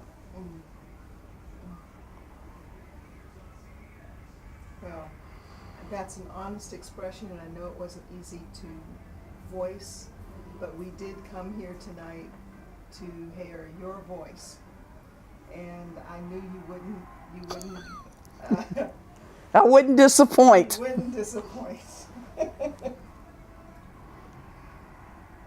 Do you still have any tape left in that thing? There is one more question, which I'm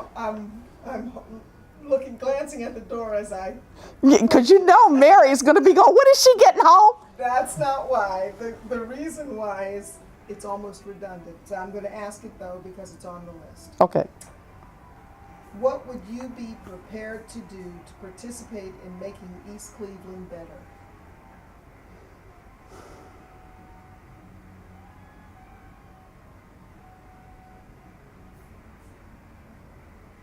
I had a dream and a vision. I just verbalized that around arts and culture.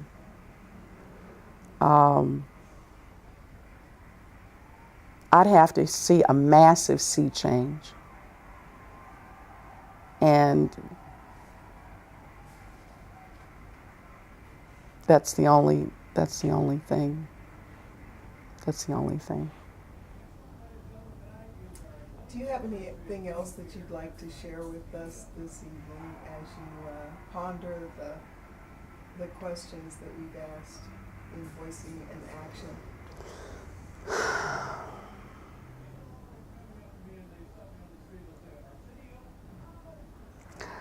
I think the questions that were asked verbally tonight, I'm sorry, I hope that didn't mess anything up, did open up for some rich monologue, I guess, and clearly had a heck of a lot more meaning than, and maybe in a sense, I guess if I think about it long enough,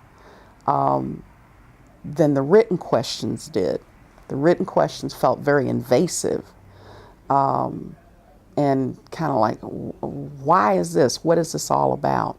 So the unpacking this evening helped to give it a point and a purpose.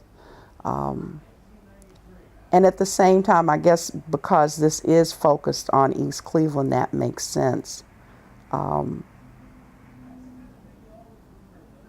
Yeah, that's enough. I guess if it's focused on East Cleveland, that's the purpose of this particular study or research or whatever is being done. The purpose, again, is to hear your voice that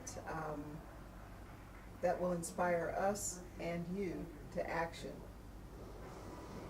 I'm inspired to action in my way, in my world. I don't think I'm ever not going to be engaged in doing something. Where I put that energy is a horse of another color. And my energies at this point are very much focused on my work through the place that I am blessed and honored to be able to work with a group of high school students and a team of teaching artists in a great facility to get some kids excited about some quality art, some quality thinking about the art that they're making, and to do something that is, and I'm not 100% satisfied with what they're producing, and I still want to see them push it up more and more, but I see it happening and I see it coming. So I'm blessed in that regard, and my other goal, like I said, is to return to North Carolina. I want to return to North Carolina. I want to thank you so much for sharing your time with me, especially tonight when I know that you have a trip prepared for tomorrow. And, Actually, now I guarantee it's going to be Saturday. I'm not going to pull out at 9 o'clock now, almost this morning. Yeah. Well, I do appreciate it though, sincerely. No, yeah. It's for you. It's a labor of love. Well, thank you very much.